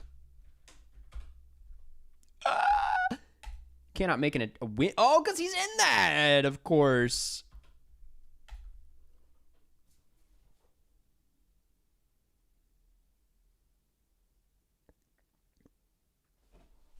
Marty Supreme had an unusual cast list. That's why it should have gotten best casting, in my opinion.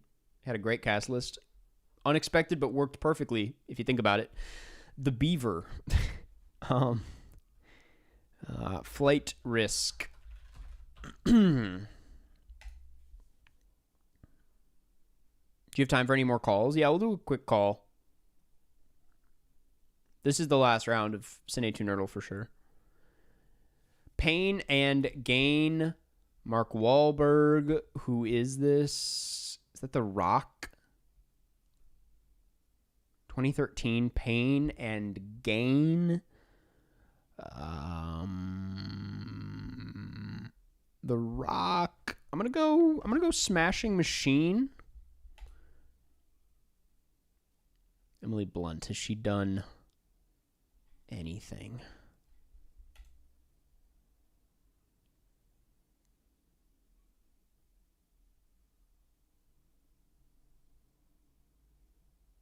Sicario.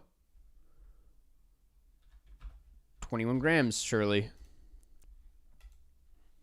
That's a goal?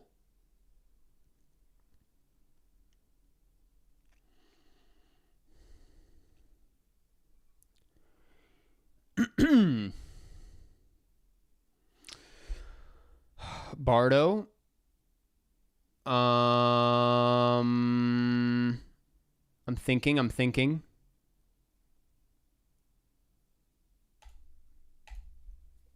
Yeah, let's reset. I was trying to think of the DP, but I couldn't remember the DP.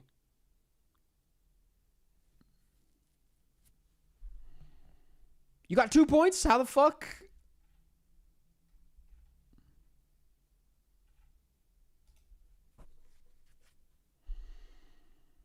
The goal thing is new. I'm still trying to get used to it. Notting Hill. Surely we go Pretty Woman.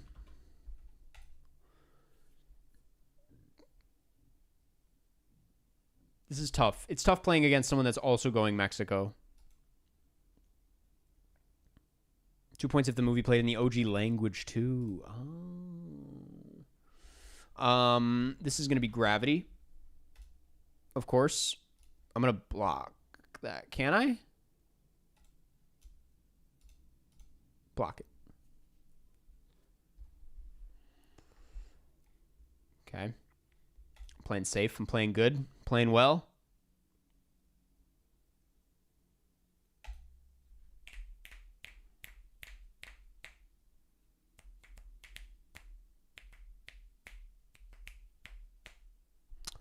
The Proposal.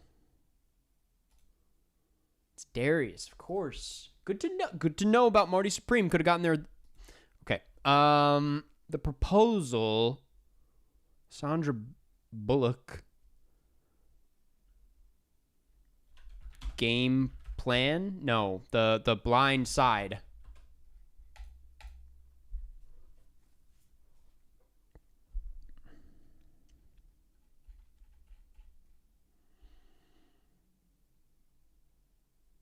Best thing to get invited to?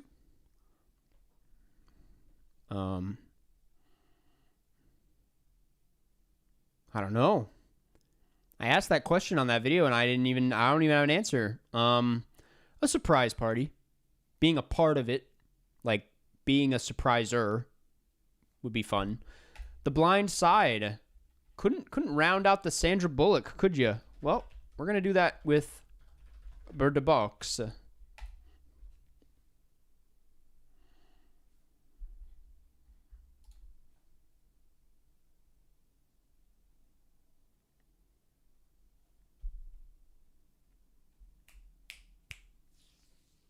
Stressed. This is why I like playing Baba Is You. It's less stressful. It's just pure torture. Which is a lot simpler. Easier on the mind. Maybe. I don't know. And that's going to do it. Bird Box. That's it. That's it. Good game. Oh, we'll go out on a win. Why not? Why the hell not? Anyway, that's the new Cine 2 Nerdle season. I like it. I'm a fan. I'm into it. We're having some fun with that. Okay. It is time to begin wrapping things up. Starting with a call-in. If you see the number on the top of that screen, no, it's true. The number works. You can call that number and I will be there greeting you. And, yeah, if you leave me a voice message, asking for a movie recommendation, I might just give you one on stream. Let's play this one today. This one came in not too long ago. Let's run it. It's not working. Wait a second. All right.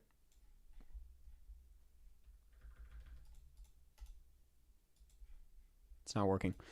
One second. And we are going. No. Hello, my name is Grayson, and my 4 favorite movies, my Letterboxd 4, are Dead Poet Society, Jojo Haven't seen it. Rabbit, Okay. Memoir of a Snail, and Yellow Submarine. Oh, geez. That's a really interesting top 4. I'm not going to lie to you. That's a tough one. It's I mean this with love. It's an easy one to roast for a number of reasons, but I'm not going to, that's not what this is. That's not what this is.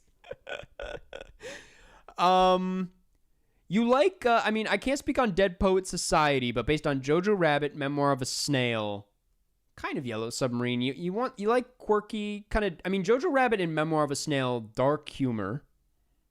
You know, you like stuff that is funny, and maybe shouldn't be funny, but it has those have a similar voice to me. I'm gonna recommend another New Zealand film.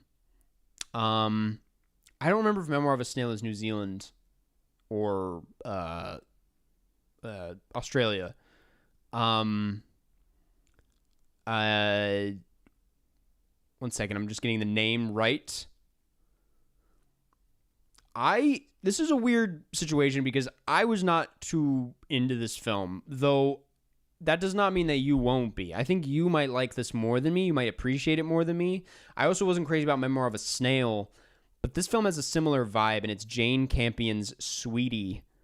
It is very, very similar to Memoir of a Snail, and has a kind of dark sense of humor, but is after a similar thing. I think you'd be into it. I think it's like structurally very similar to these films as well. So I would give Sweetie a chance. Is it as depressing? It was pretty, yeah, it's like bleak, but it's funny. It's funny. I think you would like it. Sweetie by Jane Campion. Yeah. Okay. Let's run this one. Hello, Karsten. My 4 favorite movies are Nacho Libre, Spider-Man 2, Fire, Interstellar, wow, and Fantastic Mr. Fox. Jeez. I know it's kind of a generic top 4, but no comment. I'm looking for something that makes me think, that kind of changes my life. Been watching a lot of movies like that lately. You have a recommendation for me? Thanks. Something life-changing. you want just casually something that will change your life. Yeah. Where do we even begin? Nacho Libre, you're already past it. That was the one. You already found the life-changing film, and it was Nacho Libre. Spider-Man 2, Interstellar, Fantastic Mr. Fox.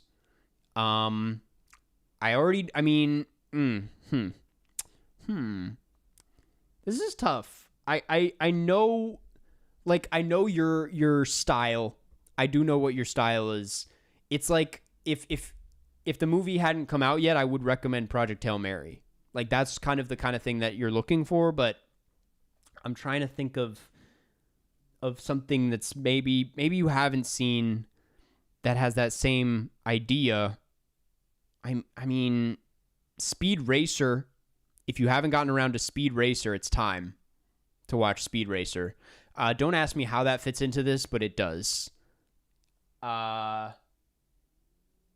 Something else. Oh, dude. Oh, I got it. If you haven't, it's time to get into Don Hertzfeldt. It's time to watch It's Such a Beautiful Day. It is. Don Hertzfeldt is your next step. And if you already know Don Hertzfeldt, I don't know what to say. Watch more. But it's time to watch It's Such a Beautiful Day by Don Hertzfeldt. That will actually, legitimately, has the potential to change your life. not to put too much pressure on that one, but I mean, that's a I got to give myself some credit on that one. That's a good answer. Okay. Last one, and then we'll head out.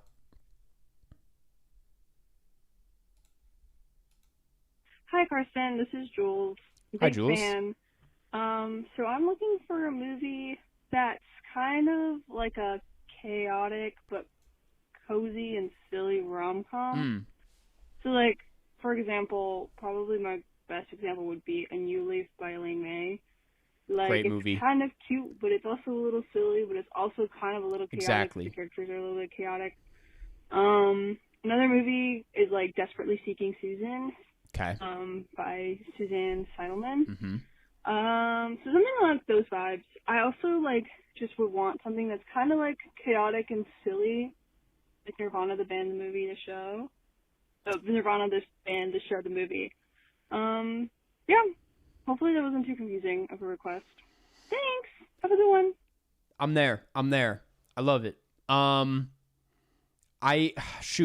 Well, those are great films. It's going to be hard to try and find something better than Nirvana, the band, the show, the movie, or A New Leaf. I mean, I could just recommend more Elaine May and say The Heartbreak Kid, which is on YouTube.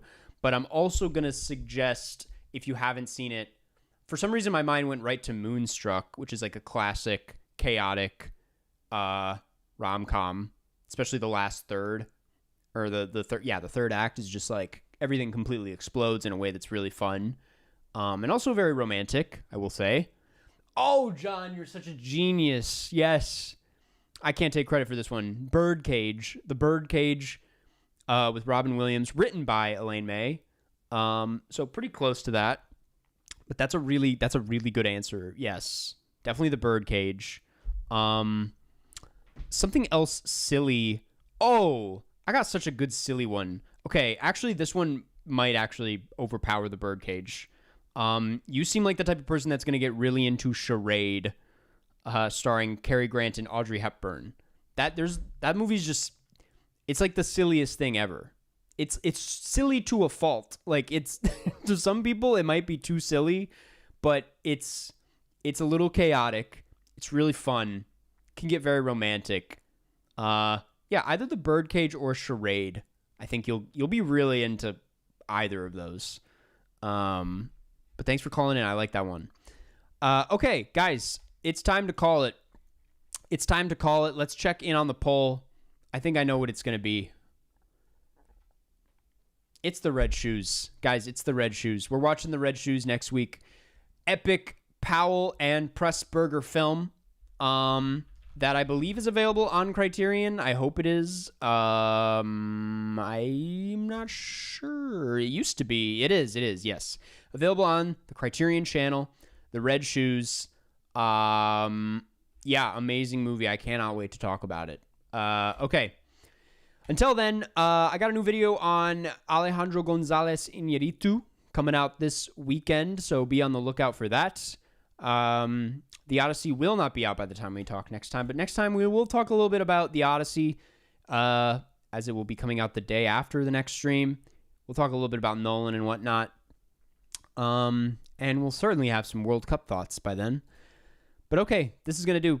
Thanks for tuning in, guys. Love you as always. And if you want to look for a way to support the channel, consider becoming a member. Great way to support what we do over here.